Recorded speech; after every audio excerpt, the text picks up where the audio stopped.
ስም አይቀበርም።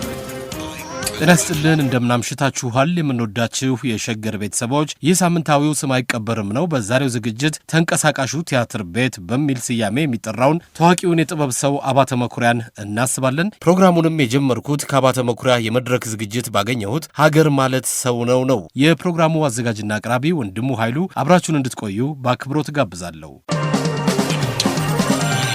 ስም አይቀበርም። አባተ መኩሪያ ከ1932 እስከ 2008። ስም አይቀበርም። ጥበበኛ በጥበብ እግር ይመሰላል እንዲሉ አባተ መኩሪያ ከግማሽ ምዕት ዓመት በዘለለ የኢትዮጵያ ቲያትር ህዋ ውስጥ በጥበብ ለጥበብ ኖሯል። ለቲያትር እስትንፋሱ ነበር ይሉታል። በእርሱ ጥበብ ያለፉ ሁሉ በጥበብ የባተው አዘጋጅ፣ በውዝዋዜ አሰልጣኝ፣ ኮሪዮግራፈር፣ ጸሐፊ ተውኔት፣ የፊልም አዘጋጅ የነበረው አባተ መኩሪያ በሀገሪቱ የቲያትር ታሪክ ውስጥ ስማቸው በግዙፍ ከሚነሱ አሻራቸውን ካሳረፉ በኩሮች አንዱ ነበር። በተለይ በተውኔት አዘጋጅነት ስመጥር ለመሆኑ ዘመን ተሻጋሪ ተውኔቶችን ወጥና ትርጉሞችን በማዘጋጀቱ ይጠቀሳል። ከታዋቂዎቹ ስራዎቹ መካከል አሁ በ6 ወር 1966፣ አቦጊዳ ቀይሶ በ1971፣ መልእክተ ወዛደር በ1971፣ የመንታ እናት በ1971፣ መቅድም በ1972፣ ጋሞ በ1973፣ አሉላ አባነጋ በ1979 ይጠቀሳሉ። በተለይ በ19ኛው ምዕት ዓመት አህዳዊት ኢትዮጵያን እውን ባደረጉት ዳግማዊ አጼ ቴዎድሮስ ላይ የተመሰረተው የጸሐፊ ተውኔት ጸጋዬ ገብረ መድኅን ቴዎድሮስ ነውን ከነበር ጋር ያስተሳሰረበት አዘገጃጀቱ የንጉሠ ነገሥቱን ቴዎድሮስ ልዕልና ያንጸባረቀበት ነበር። ብዙዎቹ አባተ ያዘጋጃቸው ተውኔቶች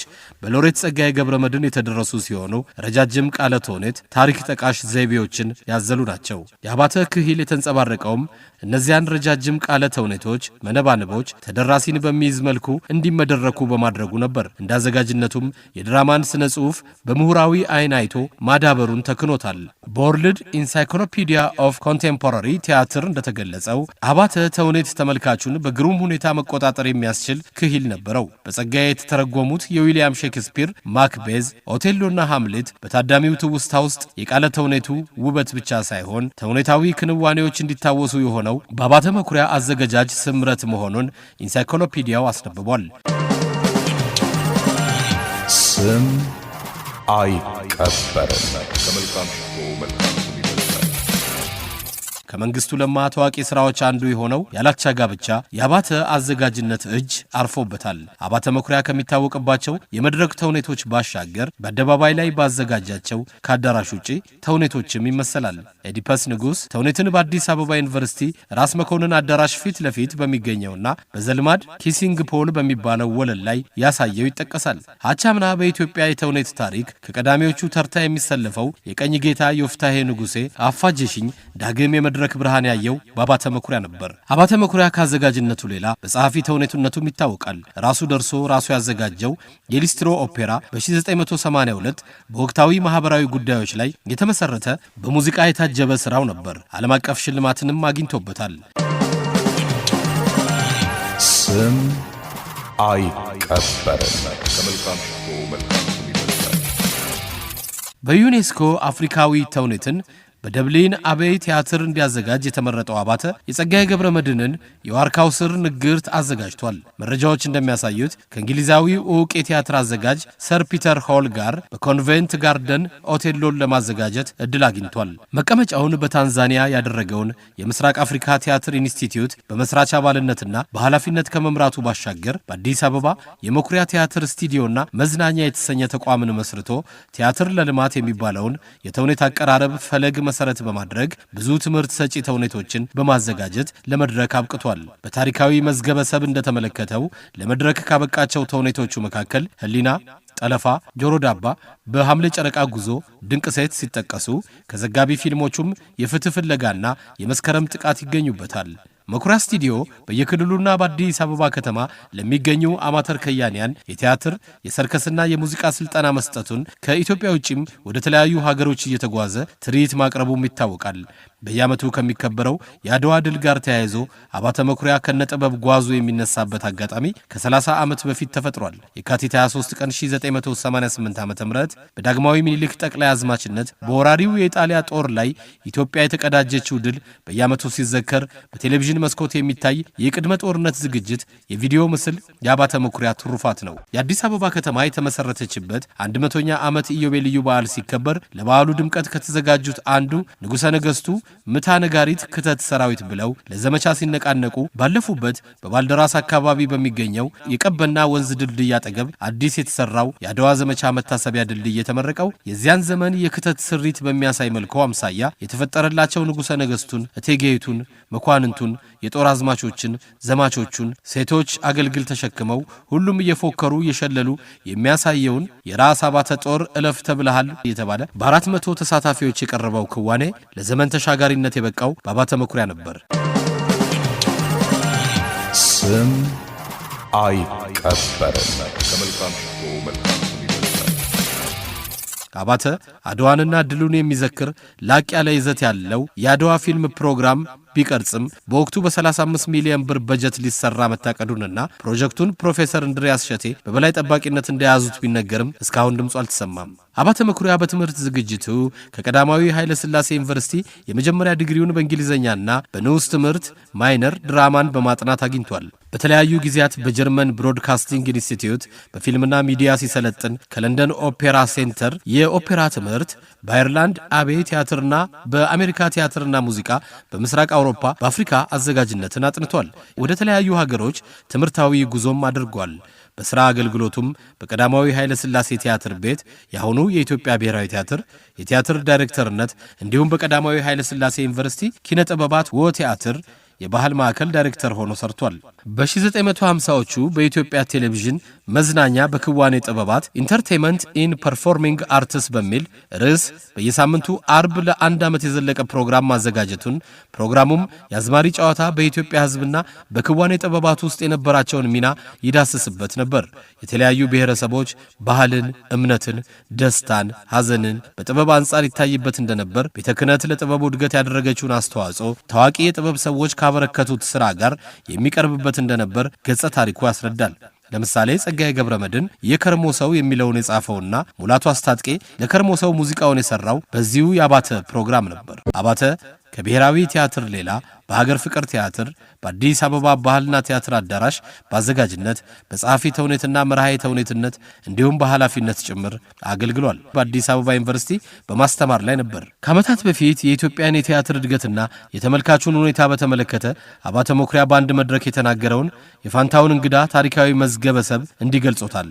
የኢትዮጵያ ሕዝብ የራሱን ባህል አትኩሮ የሚያጣጥምና የሚወድ ነው። ቲያትር ቤቱ ይሞላል። ግን ከቲያትር አንጻር ከድርሰቱ ያየነው እንደሆነ ብዙ የሚተቹ ነገሮች አሉ። እንደ ቲያትር አዋቂ ተመልካች ቲያትሮቹን ብንመለከት ብዙ ግድፈቶች እናገኛለን። ተመልካቹ ለዚያ ሁሉ ደንታ የለውም። የራሱን ሕይወት ማየት ይወዳልና ይመጣል። በአሁኑ ጊዜ ጥበቡ ሳይሆን ተመልካቹ ነው የሚፈታተነን። ደግሞ የእኛን ሀገር ቲያትር እንዳያድግ የገደለው ቲያትር ቤቶች በመንግሥት እጅ መሆናቸው ነው። ቲያትር ቤቶች አንድ አይነት ሥራ ነው የሚሰሩት። ስም አይቀበርም። ከመልካም ሽቶ መልካም ስም ይበልጣል። የአባተ የጥበብ ጉዞ አልጋ ባልጋ አልነበረም። ውጣ ውረዶችን አይቷል። ቀዳሚው ፈተና በዩኒቨርሲቲ ትምህርቱን ጎን ለጎን በኪነ ጥበብ ወቲያትር ክሬቲቭ አርት ሴንተር በሚሰራበት አጋጣሚ በነበረው የግጥም ጉባኤ ባለቅኔ ዮሐንስ አድማሱ ያቀረበው ላም እሳት ወለደች በሬ ቀንድ አወጣ በስልጣን ሊቅ መሆን ይህም አለ ለካ ግጥም በዩኒቨርሲቲው ኃይለኛ ቁጣ በመቀስቀሱ ማዕከሉ ይዘጋል። አባተን ጨምሮ ሁሉም ባልደረቦች እንዲባረሩ መደረጉ አንዱ ነው። በያረፍተ ዘመኑ በሶስቱ ስርዓት መንግስታት ፈተና አልተለየውም። ቲያትር ቤቶች መድረክም ነፍገውት ነበር። የሎሬት ጸጋዬ የተውኔቶች መድብል በኢትዮጵያ ብሔራዊ ቲያትር በተመረቀበትና ቅንጫቢ ትዕይንቶች በቀረቡበት ጊዜ መድረክ እንደሚሰጠው ቢነገርም የውሃ ሽታ ሆኖ ቀርቷል። ለዚህም ይመስላል በታሳስ የብሔራዊ ባህል ማዕከል የአክብሮት መድረኩ ላይ አባተ ለሰጠው ሽልማትና ለደረቡለት ካባ ምስጋናውን ያቀረበው እባካችሁ መድረክ ስጡኝ ልስራበት፣ እኔ ሰርቼ አልጠገብኩም፣ ገና ብዙ መስራት እፈልጋለሁ። ስለዚህ እባካችሁ መድረኩን ስጡኝ፣ ብሎ በመማጸን ነበር። የሞተ ተጎዳ ነው ያልኩት ያለፈም ጊዜ ፍቃዱን ስናዘክር በህይወት መኖር ትልቅ ነገር ነው፣ ትልቅ እድል ነው። እናም እንግዲህ ወደ አሁኑ ገደማ እድሜም እየገፋ ነው፣ ግን እኔ መስራት ነው የምፈልገው። መድረክ ማግኘት እፈልጋለሁ። መድረኩን ስጡኝ። ህዳር 10 ቀን 1932 ዓ.ም በአዲስ አበባ ከተማ አዋሬ ሰፈር ከአባቱ ካቶ ስለሺ ማንደፍሮና ከእናቱ ከወይዘሮ ውብነሽ መኩሪያ የተወለደው አባተ መኩሪያ የእናቱን አባት ስም እንደ አባት የወሰደው አያቱ እኔ ነኝ የማሳድገው ብለው በ6 ወሩ ወስደው ስላሳደጉት ነው። ሕፃኑ አባተም በአያቱ አባትነት አድጓል። አያቱ አባትም ሆነውታል። ከዛ ጊዜ ጀምሮ ስማቸው መጠሪያው ሆነ። እነሆም በተግባር የናኘው የዛሬው ገናና ስም አባተ መኩሪያ እንደ አባተ እንዳኮራ ዘመናትን የተሻገረ ነበር። የመጀመሪያ ደረጃ ትምህርቱን በቀዳማዊ ኃይለ ሥላሴ ትምህርት ቤት ኮከበ ጽባ ሲከታተል አቶ መኩሪያ ልጃቸው ነገረ ፈጅ እንዲሆንላቸው ቢፈልጉም አባተ ግን በፊደል ነው የተለከፍኩት እንዲል እሱ ያገዘፈው የሃሁ በ6 ወሩ ገጸ ባህሪ እሱም በጥበብ ነው የተለከፍኩት ብሎ ጥበብን የሙጥኝ አለ። ተለክፎም ቀረ። መለከፉም ለመልካም ሆነ። ተከታይ የጥበብ ትውልድ ፈጠረ። እሱም በትውልዶች ውስጥ ኖረ። ከዚያም በ76 ዓመቱ ተንቀሳቃሹ ቲያትር ቤት አባተ መኩሪያ አረፈ። ስም አይቀበርም። ከመልካም ሽቶ መልካም ስም ይበልጣል። አድማጮች፣ የአንጋፋው የጥበብ ሰው የአባተ መኩሪያ ባለቤት ወይዘሮ ምረት ባረጋና ልጆቹ ውቢት አባተና ቴዎድሮስ አባተ ስለ አባተ መኩሪያ የተናገሩትን እዚህ ጋር አዳምጡ። አባተ በቤት ውስጥ እንደ ውጭው ነበር ተወዳጅነቱ። ጥሩ ባለቤት፣ ጥሩ አባት፣ ጥሩ ሰው፣ ደግ ሰው፣ ቅን፣ ቃላት ያጥረኛል ለመናገር ስለ አባተ። በጣም ጥሩ ባለቤት ነበር። በጣም ጥሩ አባት ነበር። ቃላት የለኝም ስለ አባተ ለመናገር። ለሀገር ለወገን እንደቆመው ለቤተሰቡ እንደቆመ ሰው ፍቅር ያለው አባት ነበር። በጣም ትልቅ ፍቅር ነበር የሚሰጠን። ይህን ፍቅር ደግሞ በተረጋጋ መንገድ ነበር የሚያሳየን። ሁሉ ጊዜ በቀልድ ሁሉ ያስቀን ነበረ። በቃ የሚያስጠላ ደስ የማይል ቀን ካለ ምን ሆነሻል አንቺ ብሎ ነበር የሚቀይረው። ስለ ችግር ማውራት አይወድም። ችግርም ሲመጣበት ዝም ነው የሚለው። ተቆንጥጬ አላቅም በአባቴ። በጣም ነው የሚናፍቀኝ። በጣም ነው የምወደው። ሌሊትም ተነስቶ ስለ ስራው ነበር የሚያሰላስለው የሚሰራው እና አንዳንዴ እኛንም ልትረሳ ነው እንዴላሉ። ግን እንዳጋጣሚ ልጆቻችንን እኔም ሙያውን እንወድ እናከብር ስለነበረ እንዴት ነው በጸጋ እንቀበለው ነበር። በጣም ልዩ ሰው ነበር። በጣም ልዩ አባትም ነበር። ተወዳጅ አባት ነበር። ሁላችንም እናፍቀዋለን። እሱ አርቲስት ነው፣ ውስጡ ያለ የሚኖር አርቲስት። ስለዚህ በሄደበት አርቱ አለ። ፒያኖ ቁጭ ካለ እሱን መምታት ይጀምራል፣ ያጉረመርማል። ትኖራለህ። አባተ ማለት ቤት ውስጥም አርቱ አብረው ነው የምትኖረው። ስለዚህ እኛ ውስጥም ልጆች ውስጥም ከቶታል ይህን ነገር እና አንዳንዴ በጣም እድለኞች ነን። ሸገር ነው ስም አይቀበርም። አሁን ባልደረባዬ አበበ ባልቻ ስለ አባተ መኩሪያ የተናገረውን እዚህ ጋር ታዳምጣላችሁ። ስም አይቀበርም። ከመልካም ሽቶ መልካም ስም ይበልጣል። ጋሽ አባተ ማለት እንግዲህ የኢትዮጵያ ቲያትር ማለት ነው። ኦነስትሊ በእውነት የኛ ሀገር ቲያትር አባተ ነው ሲጀምር። እኔ የሆንኩትን ያህል ለመሆን የቻልኩት ሆኜ ከሆነ ተጠያቂው ራሴን በሆነ ለጥፋቴ ትምህርቱን ፎርማቲቭ ድክ እንደሚባለው እሱ ነው እጄን ይዞ መድረክ ምን እንደሆነ ያሳየኝ፣ ትወና ምን እንደሆነ፣ እንዴት አድርጌ ካራክተራይዝ እንደማድረግ ምን እንደዚህ ከድምፅ አወጣጥ ሳይቀር ነው የሚያስተምረውና ሙሉ ሰው ነው አባተ። ቲያትርም፣ ሲኒማን፣ ሙዚቃን እኩል በኩል የሚያውቅ ሰው ነው። እውቀቱ ደግሞ የተግባርም የቲዮሪም ነው። ብዙ ጊዜ እንደዛ አይገኝም። እንግሊዝ ሀገር ሄዶ የትልቅ ቲያትር የሚባለው ውስጥ የመድረክ ሰራተኛ ሆኖ በርሰሪ ስኮላርሺፑን በተግባር ነው የምፈልገው ብሎ እዛ ላይ አሳይቶ ቬርዲ ኦፔራ ኦቴሎ የሚለውን አሲስተንት ስቴጅ ማኔጀር ሆኖ የሰራ ሰው ነው። ከዛ በኋላ ደግሞ አብይ ቲያትር ሄዶ አየርላንድ ዋና ዳይሬክተር ሆኖ የጋይ ጸጋዬን የዋርካ ስር ትንግርት የሚለውን የኦዳ ኦኮሮከል የሚለውን እሱን የሰራ ሰው ነው። ከውጭም ሆኖ የሰራው ከጀርመን ቴሌቪዥን ጋር ከሌሎችም እና እዚህ መጥቶ ኢትዮጵያ ቴሌቪዥን እንደተጀመረ የመጀመሪያዎቹ እንትን ነው ከዛ በኋላ ደግሞ ቲያትርን እንደገና ሪቮሉሽናይዝ ያደረገ ሰው ነው። አሁን በስድስት ወርን አቡጊዳን ሌሎቹንም እንግዲህ ከመጀመሪያዎቹ ከዛ በፊት ራሱ መልክዓ ምድርና ሙላቱ ገብሩ ትርጉም የሆነውን ደመ መራራን ሰርቷል። ደግሞ በውስጡ ያለፍነው ሰዎች እሱ ያስተማረ እኔ ፍቃዱ፣ ሱራፌል፣ ፍቅርተ ስዩም፣ ወለላ ሁሉንም መጥራት አልችልም፣ አላዛር ሌሎችም እና ምን ያህል ፕሮዳክቲቭ እንደነበረ ደግሞ ደራሲም ነው። የራሱ መድረክ ላይ ብቻ አይደለም ጽሁፍም ይደርሳል፣ አዳፕት ያደርጋል፣ ያዋህደዋል። እነዚህ በሁለት ሰዎች ትከሻ ላይ ተንጠልጥዬ ነው ሰው እንዲቀናቀና ያልኩት እንጂ በራሴም ብዙ የሚያቆመኝ ነገር የለም። እውነቴን ነው። መድረኩ ሙሉ ነበረ፣ ተመልካቹ ሙሉ ነበረ እውነት ለመናገር እና አሁን ለምሳሌ እኔ በራሴ እንግዲህ የማየውን ኦቴሎን ስንሰራ 73 ጀምረን እስከ 4 ዓመት 3 ዓመት ኮንቲኒየስሊ ታየ። ቴዎድሮስን እስከምንተካ ድረስ ስንከፍት ሙሉ አዳራሽ ነው፣ ስንዘጋ ሙሉ አዳራሽ ነው። አባተ ቲያትር ማዘጋጀት ብቻ ሳይሆን ተመልካች መፍጠርም የቻለ ሰው ነው እና ምን ያደርግ ነበረ? እሑድ አለ፣ ማታ እንደገና እናሳያለን። ሐሙስ፣ ማክሰኞና አርብ ደግሞ ለዚህ ለውይይት ክበብ የሚባል ነገር ነበር ድሮ የማርክሲያዊት እውቀት ለማስጨበጥ እኛን አንዳንድ ጊዜ ቲያትር ብለው ሰዎቹ ይመጣሉ እና ትዝ ይለኛል አንድ ጊዜ የእንግሊዝ የሼክስፒር ካምፓኒ የሚባል አለ እና በዚህ በብሪቲሽ ካውንስል እና በእነሱ በኩል ይመጣሉ። እነሱ እንግዲህ ቲያትር ዓለም ላይ የዞሩ ሼክስፒርን ማስተዋወቅ ነው ስራቸው። እንደ አጋጣሚ የመጡ ጊዜ እኛ ኦቴሎን እንሰራለን፣ እነሱ ይህንን ለማሳየት ዓለም ላይ ሲዞሩ እንደ አጋጣሚ አዲስ አበባ ይመጣሉ እና ጸጋዬንም ያገኟቸዋል። በኋላ ለምን መታችሁ ቲያትር አታዩም ይላቸዋል። አይ ቲንክ እንግዲህ ደስ ብሏቸው ነው የሚመጡት ቲያትር ለማየት። ሲመጡ እንግዲህ አንደኛው ፋብሪካ ሊሆን ይችላል ይሄ ማርክሲዝም ሌኒኒዝሙን ለአንድ ሳምንት የተወ አንድ ፋብሪካ ሰራተኞች ግጥም ብለው ሞልተዋል። እዛ ሼክስፒርን ነው የምናሳየው፣ ሼክስፒርን ደግሞ ኦቴሎን ነው የምናሳየው።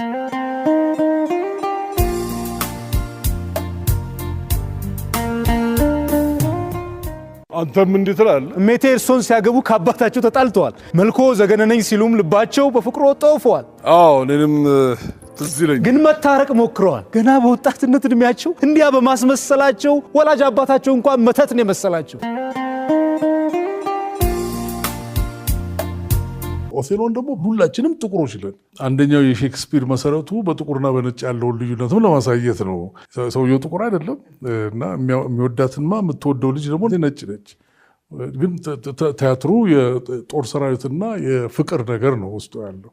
እዛ ላይ ተመልካቻችን እኮ የተለየ ነው እና ኢሞሽናል ነው፣ ስሜቱን ይገልጻል እና ምንድን ነው ይሄ ሰውዬ እዚህ እንደሚያደርገው ይላል። ያጎን ጫማውን እያነሳ ይወረውራል ሊመታው ምን ሲል እና እነዛ የሼክስፒር ቲያትር አይ ቲንክ ገርሟቸው መሰለኝ እንግዲህ የሚያዩት በኋላ ነው የሚነግሩን። እና አንደኛዋ ተዋናይ በህይወቴ አንድ ቀን ብቻ ለእንደዚህ አይነት ተመልካች አሳይቼ ቲያትር ባቆም ደስ ይለኛል። ይሄን ነበረ ሼክስፒር የሚለው። ግሎብ ቲያትር ቆመው ነበረ ሰው የሚያየው። እኛ ጋር እንደዛ ነው፣ ቆመው ይጮኻሉ። እኔ እዚሁ ነበርኩ ይለኛል እኮ በዛ ውስጥ ሰልፍ።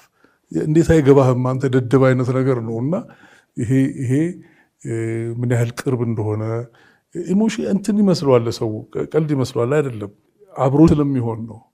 እሱ እኮ ተመልካቹ በጣም ያከብረናል እኛን። አሁን ለምሳሌ ወጋየሁን አንድ ጊዜ እድሉን አግኝቼ አብሬው ሰርቻለሁ እና 8 ሰዓት ለሚከፈት ቲያትር 6 ተኩል ላይ ባክስቴጅ ይቀመጣል፣ ሜካፑን ይሰራል። ከዛ በኋላ ሰው አያናግርም። እኛም አናረፍድም፣ በሰዓት እንገኛለን። ይሄ ግዴታ ነው፣ የውል ግዴታ ነው። እንግዲህ የቆየ ሲሄድ መሀል ላይም ተሰባበረ ብዙ ነገር። ተመልካች መሸሹም የኢትዮጵያ ጉዳይ ብቻ አይደለም፣ ዓለም ላይ የተፈጠረ ነገር ነው። ሁል ጊዜ ቴክኖሎጂው እየሰፋ ምናምን በሚሄድበት ጊዜ እንዲህ አይነት ነገሮች ሀፕን ያደርጋሉ። አሁን እኛ እንግዲህ ካሴት እንገዛ ነበር። አሁን ካሴት እና እንዲህ አይነት ነገር ስላለ አሁን እንደገና እየተመለሰ እየመጣ ነው። ይህንን በጥንቃቄ መያዝ ያለብን እኛ ሆነን ከነ ዲሲፕሊኑ፣ ከነ ጨዋነቱ፣ ከነ ውለታችንን ከመመለስ ከሁሉም በላይ ባየሁት ጊዜ ደስ ያለኝ እኔ ስለሌለሁበት ብዙ ቲያትሮች ውስጥ አለሁኝ። አባተ ቲያትሮች ውስጥ አፋጀሽኝን ሳይ በጣም አስደሰተኝ።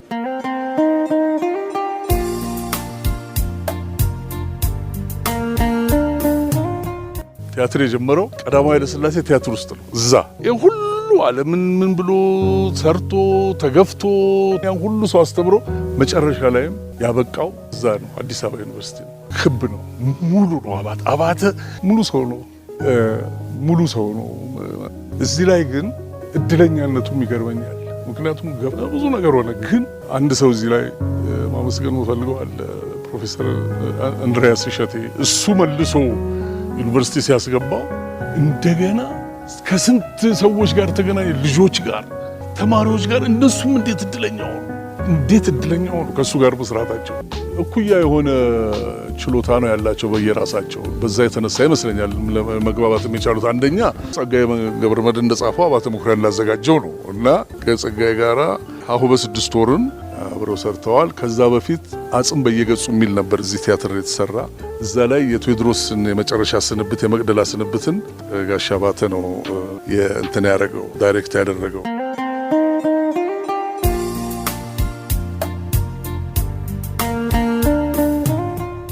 ተስፋ ባጣ ምድረ በዳ ያንድ እውነት ይሆናል ዕዳ።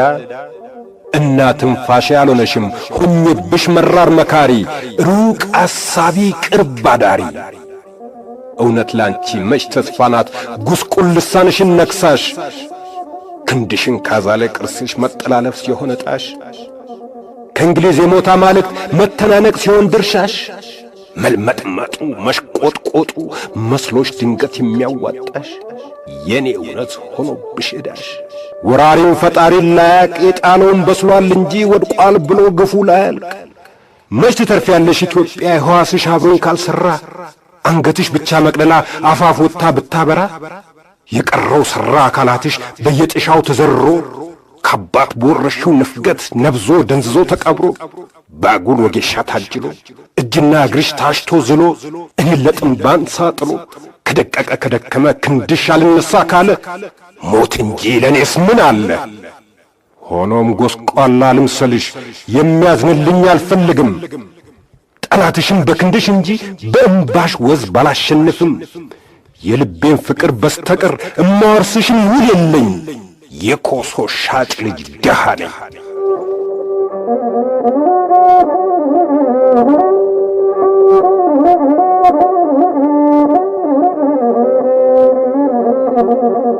ደሞም ያላንቺ የለኝና ድሌም የተስፋ ጎህ ባይሆን ከሞት ጋር ትግል ነውና፣ ከዚህ ሌላ ትዝብት ውረሽ ሳይነጋ እንዳሽመሸሽብኝ፣ ጊዜና ትውልድ ይፍረደን ሳልነቃ እንዳስረፈድሽብኝ።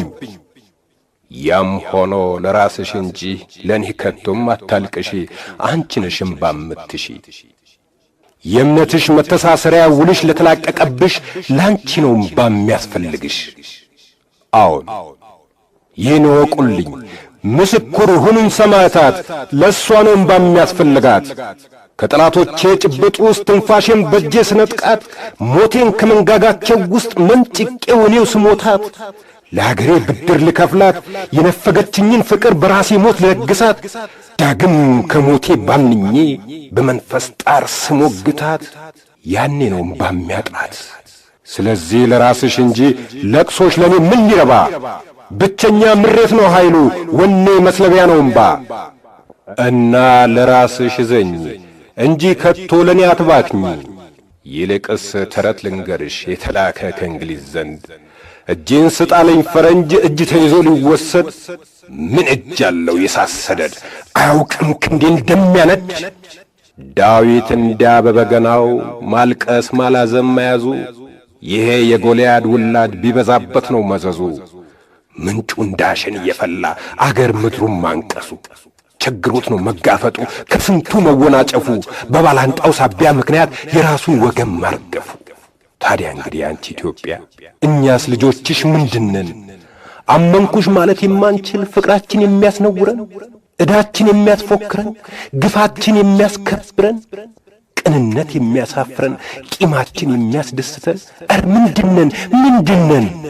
አሜኬላ የሚያብብብን፣ ፍግ የሚለመልምብን፣ ከአረም ጋር ያፈራን ጊንጦች፣ ከእንክርዳድ ያልተለየም ዘር፣ ግርዱ ከምርቱ ተማጥቆ ከቶ ያልተበላየም መከር። ምንድነን እኮ?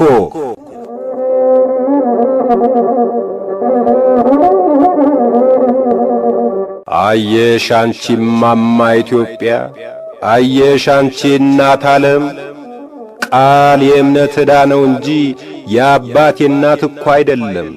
ያሚቅርና መርዶ ላርዳሽ ስሚውኔ እንደሰማሁት እርም በልተሽ ከምትቀሪ ስሚ ገብርዬንም ጣሉት።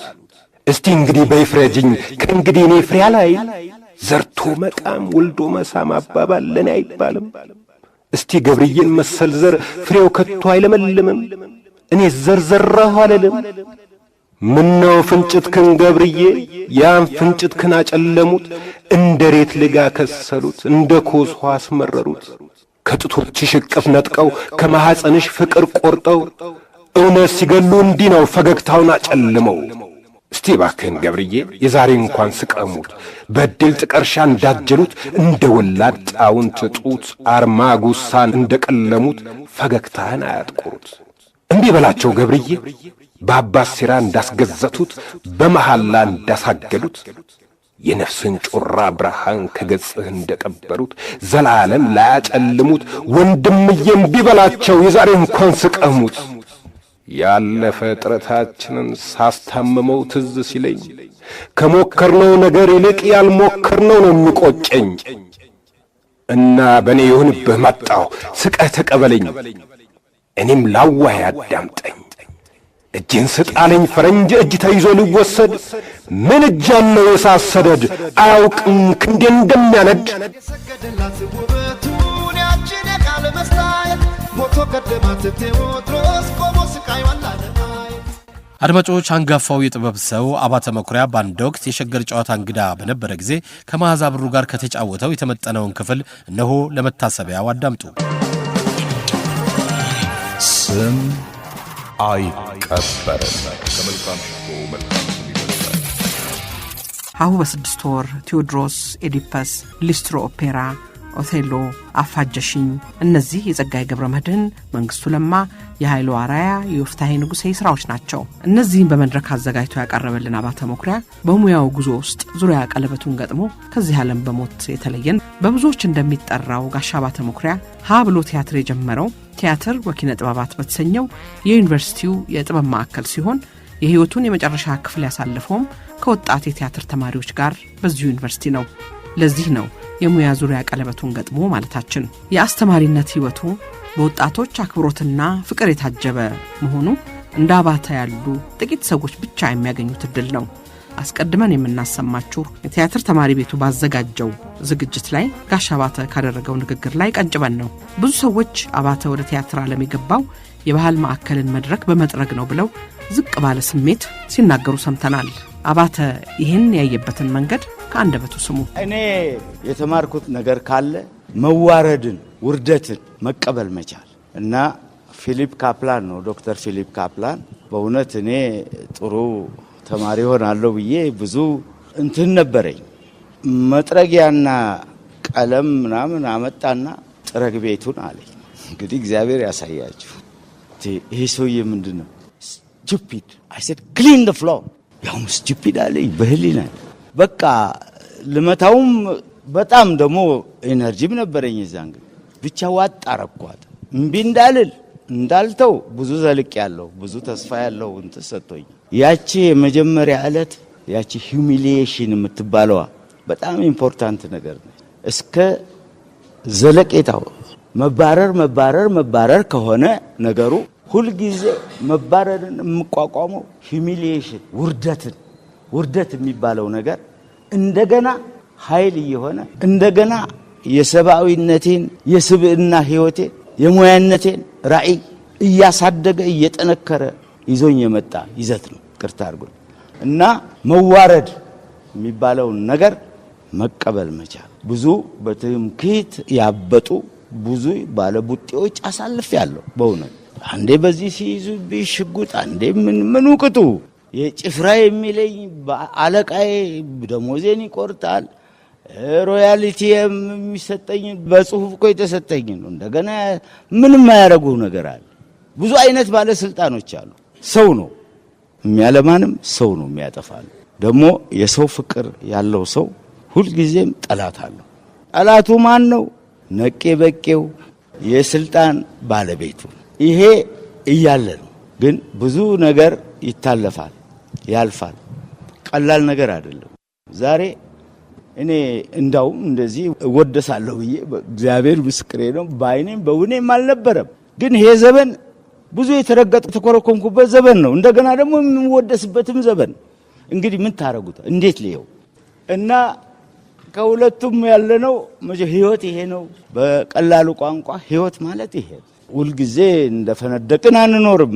ትንሽም ግጭት ያስፈልጋል። ግጭት ከሌለ ደግሞ ህይወትም አይፈጠርም፣ ሌላም ሐሳብ አይፈጠርም። ሁለት ነገር ሲጋጭ ሁል ጊዜ ሶስተኛ ነገር ይፈጠራል። እሱ ነው እንግዲህ የሚያኖር እና እኔ በእውነት ያሁኑ ከሁሉም በላይ ደግሞ ከሁሉም በላይ በእርግጥ ኦዲየንስ ማጣቴ በጣም ያሳዝነኛል፣ እጅግ በጣም ያሳዝነኝ። ለኔ መድረክ ብርቂው አዳራሽ ሞከርኩ እኮ ሁሉ ነገር አዳራሽ ለመስራት ምን ያልተደረገ ነገር የለም። አብሮኝ የሚሄዱትም ያውቃሉ።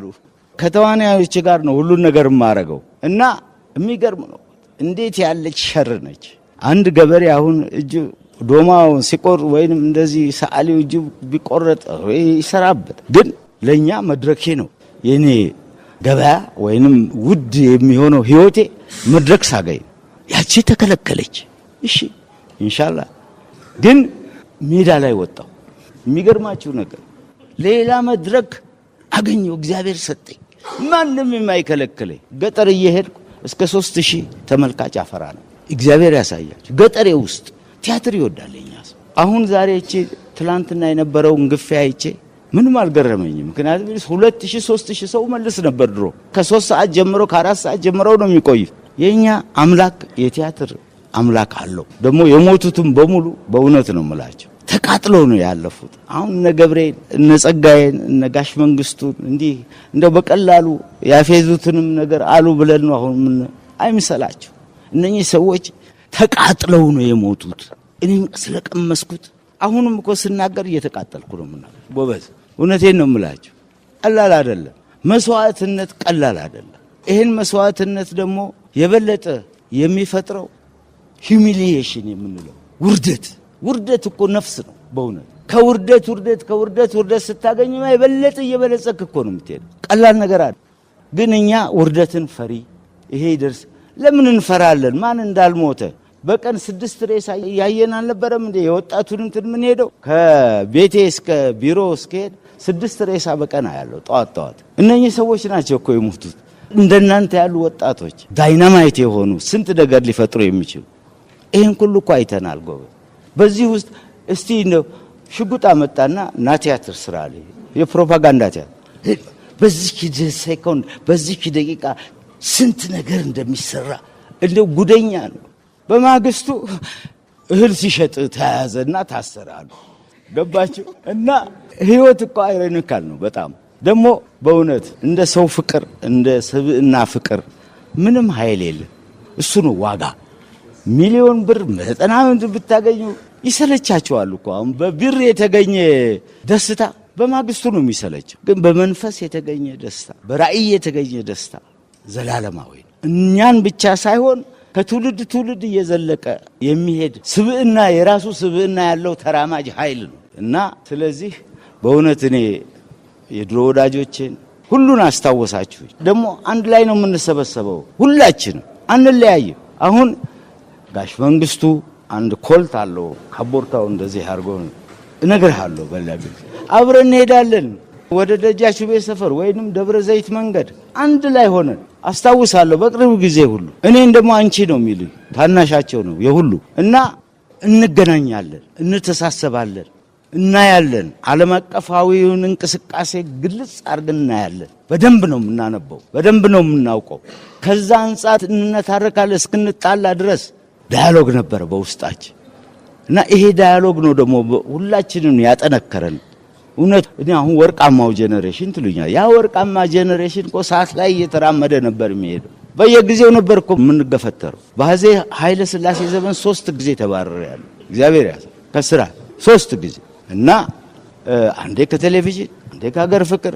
በቀላ የወርቃማ ዘመን አልነበረም። ወርቃማ ያደረጉት ግለሰቦቹ ያላቸውን ፕሮፋይል በውስጣቸው በስራቸው ስለፈነጠቁ ነው። እነኚህ ሰዎች ወርቃማ ናቸው።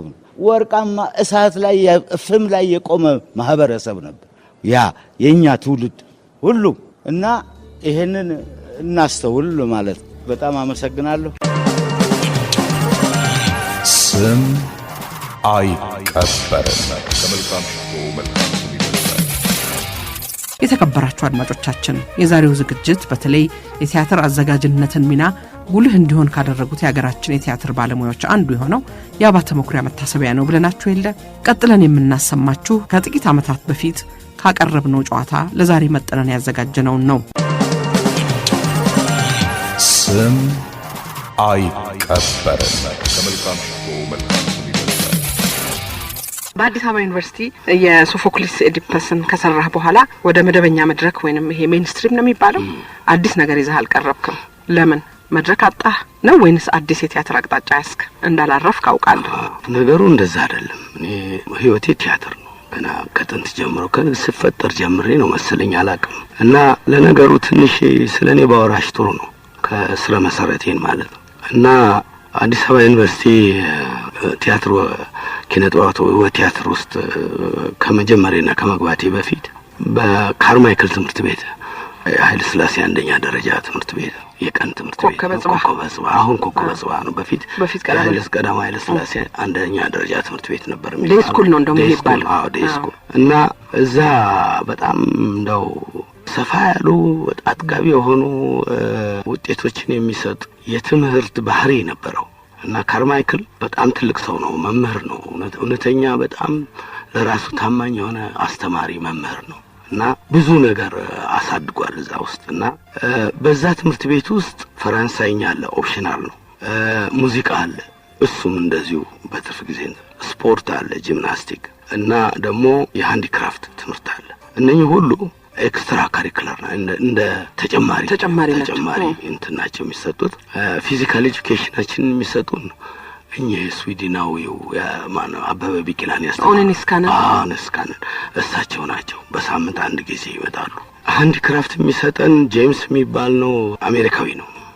ብዙ አሜሪካኖችና ህንዶች ነው አብዛኞቹ አስተማሪዎች። አማርኛ ትምህርት ብቻ ነው አበሾች የሚያስተምሩ ነው። ጋሽ በረደዳል። እና ሙዚቃ እንደ ፋንፋር እንደ ባንድ ያለው እንግዲህ ይሄ በትምህርት ሚኒስቴር አካል ወርቅ ሀብተወልድ ነበሩ የዛን ጊዜ። ሚኒሊክ ተፈሪ መኮንን የካርማይክል ትምህርት ቤት ዴይ ስኩል ፋንፋር አላቸው። ከዛ ውጪ ደግሞ የክቡር ዘበኛ የጦር ሰራዊት ወይ እንደዚህ የሚለው ማለት የዊንድ ኢንስትሩ እና የሱ ተማሪዎች አሉ። አስተማሪዎቻችን ድሱሳ ይባላል። አንድ 3 ትምህርት ቤት ነው የሚያስተምሩ ሰው አርሚን ሁሉ ያስተምር ነበረ ክቡር ዘበኛ።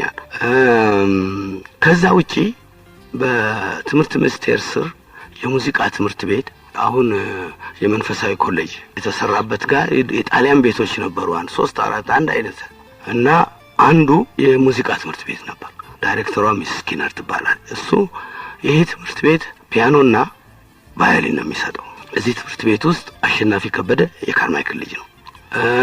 እኔ ያለው ኢሌኒ መኩሪያ ከእንግሊዝ ስኩል ትመጣለች። ዶክተር ነው አሁን አሰፋ ምህረቱ የዘ ጂኦግራፈር፣ እሱም የዴይ ስኩል ተማሪ ነው። እና ሌሎች ደግሞ ቀለሟም እንደዚህ የሚባሉ ነበሩ። እነሱ ማታ ከ10 ሰዓት ተኩል እስከ ምሽቱ 1 ሰዓት ድረስ እዛ እየሄድን እንማራለን። ነርሲስ ናልቫንዲያን ያስተምራል። ደግሞ ሌላ አርመን ነበር በጣም ጎበዝ፣ እሷ ፒያኖ ነበር ስሟ ጠፋኝ። ሚስስ ስኪነር ራሷ ፒያኖ ታስተምራለች። በጣም የተጠናከረ ትምህርት ቤት ነበር። እዛ እነጌታቸው ደገፉ፣ ጸጋዬ ደባልቅ የሚባል ነበር፣ ተስፋዬ ሀብተ ማርያም ከተፈሪ መኮንን እና ቴዎድሮስ ጽጌ ቫዮሊኒስት ናቸው። እነኚህ ተስፋዬ ሀብተ ማርያም በሙዚቃ ይቀጥላል። ተመልሶ በኋላ ቴሌቪዥን ተገናኘን ጣሊያን ሀገር ሲማር። ዶክተር አሸናፊ ከበደ እሱም አሜሪካ ሄዶ በዛው ነው ከኋላ እንገናኛለን። እና 4 ዓመት ተምሬያለሁ ሙዚቃ። እና በዚህን ጊዜ አንዳንድ ቀን ምሳ ሰዓት ላይና ጠዋት ሰልፍ ይደረጋል። ባንዲራ እንሰቅላለን ከመግባታችን ሃይስኩል ሆነን እዛ በጣሳ በድንጋይ ጥቁር ድንጋይ አለ ያን እንደዚህ ያረግን ቲክቲካ ቢት ያደረኩ አስተላልፍ ነው። ካርማይክል ኢንከሬጅ ያደረገኝ ነበር። ማይክሮፎን እና ስፒከር ይሰጠኝ ነበር። እና እንደዚህ እንሰራ ነበር ድሮ ማለቴ ነው። እንግዲህ ፍላጎቴ ለስነ ጥበብ ያለኝ በጣም ስትሮንግ የሆነ የሙዚቃ ስሜት ነበረኝ። ምናልባት ሙዚቀኛ አሁን ነበረ ቲያትር ባይ ነው። ከዛ በዚህ ላይ ደግሞ ሊትሬቸር አሁን እኔ ሃይስኩል ነው ሼክስፒርን ያነበብ ነው ማክቤት፣ ሃምሌት፣ ሮሚዮ ኤንድ ጁሊየት፣ ኪንግ ሊር፣ ትዌልት ናይት እንደኚህ ሁሉ የሊትሬቸር አስተማሪዎቻችን በጣም ጎበዞች ነበሩ እና እንግሊዘኛ ደግሞ በጣም የታወቀ ነበር የኛ ትምህርት ቤት። ብዙዎቹ መምህራኖች እንግሊዞችና አንዳንድ ወንዶች ስለነበሩ የቋንቋ ችሎታችን በጣም ይገመት ነበር። ደግሞ ጥሩ ትምህርት ነበር። ፈረንሳይኛ ሚስተር ዌቨር ይባላል 3 ዓመት አስተምሮኝ ከ9ኛ እስከ 11ኛ 12ኛ ስንገባ ቀይ ባህር ሄዶ ለሽርሽር ሻርክ በር እና በዚህ ምክንያት ተቋረጠ። እሱ ደግሞ አጭር ነው ብታዩ፣ በጥፊ ነው የሚማታው።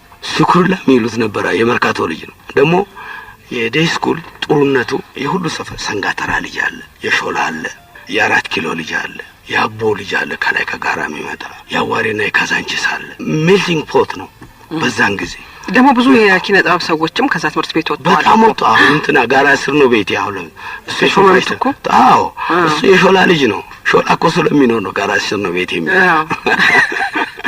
ስለዚህ ጋሻ አባተ ገና ከመጀመሪያው ጀምሮ ነው እና የሊትሬቸር ስነ ጽሁፍ እና እንደዚህ የመሳሰሉ ነገር ሃይ ስኩል ሆኜ ነው ማቹር ያደረኩት። የሚገርምሽ ነገር እኔ እንግዲህ ቤተሰቦቼ ህግ እንዳጠና አስተዳደር እንዳጠና ወዘተ ነው እና ከአዝማሪ ጋር ነው የሚውለው፣ ሲጋራ ያጨሳል ምናምን ሲባል በጣም ያዝኑ ነበር። እኔ በኋላ አንድ ቀን በአያቴ ነው ደግሞ ያደኩት። አያቴም በጣም ኃይለኛ ናቸው፣ ግን በጣም ትምህርት ኢንከሬጅ ያደርጋሉ።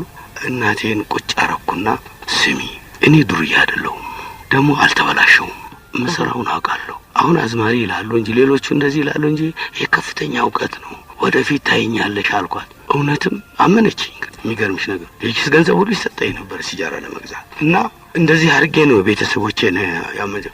ጓደኞቼ ራሳቸው አሁን ዩኒቨርሲቲ ኮሌጅ ስንገባ 4 ኪሎ በቃ ይሄ ሰው ምንድነው ዘፈንና ጨዋታ ቲያትር ነው የሚወደው፣ ምን ትምህርቱን አያጠናም። ጄሱቶቹ ሚስተር ትሩዶ ሜሞ ጽፎብኛል። ዋዛ ፈዛዛ ያበዛል፣ የውጭ ኤክስትራ ካሪኩለር ታበዛለህ፣ ወደ ትምህርት ፎከስ አድርግ የሚል ማስጠንቀቂያ ሰጥቶኛል አለችኝ እና ከዛ ወዲህ ነው በቃ እኔ አርት ቲያትር ህይወቴ ነው ብዬ ነው ያዝኩት። በኋላ ደግሞ ፊሊፕ ካፕላን የሚባል ዶክተር የየል ዩኒቨርሲቲ እንትን እሱን ልጆቼኛ እነ ዮናስ አድማሱ ይዛን ጊዜ አብረን ነው ኮሌጅ የገባነው ፈርስት ይር ና ወደ ላይብረሪ ሲሄድ ብሎ ያስተዋውቁኛል። እሱ ዝም ብሎ ሜዳ ላይ ኢምፕሮቫይዝ እያደረገ ኦዲየንስ ለመፍጠርና ማንነቱን ለማስተዋወቅ ይሞክር ነበር። ናሉኝና ላይብረሪ ሲሄድ አስገቡኝ። ይሄ እንደዚህ ነው እንደዚህ ይሉታል።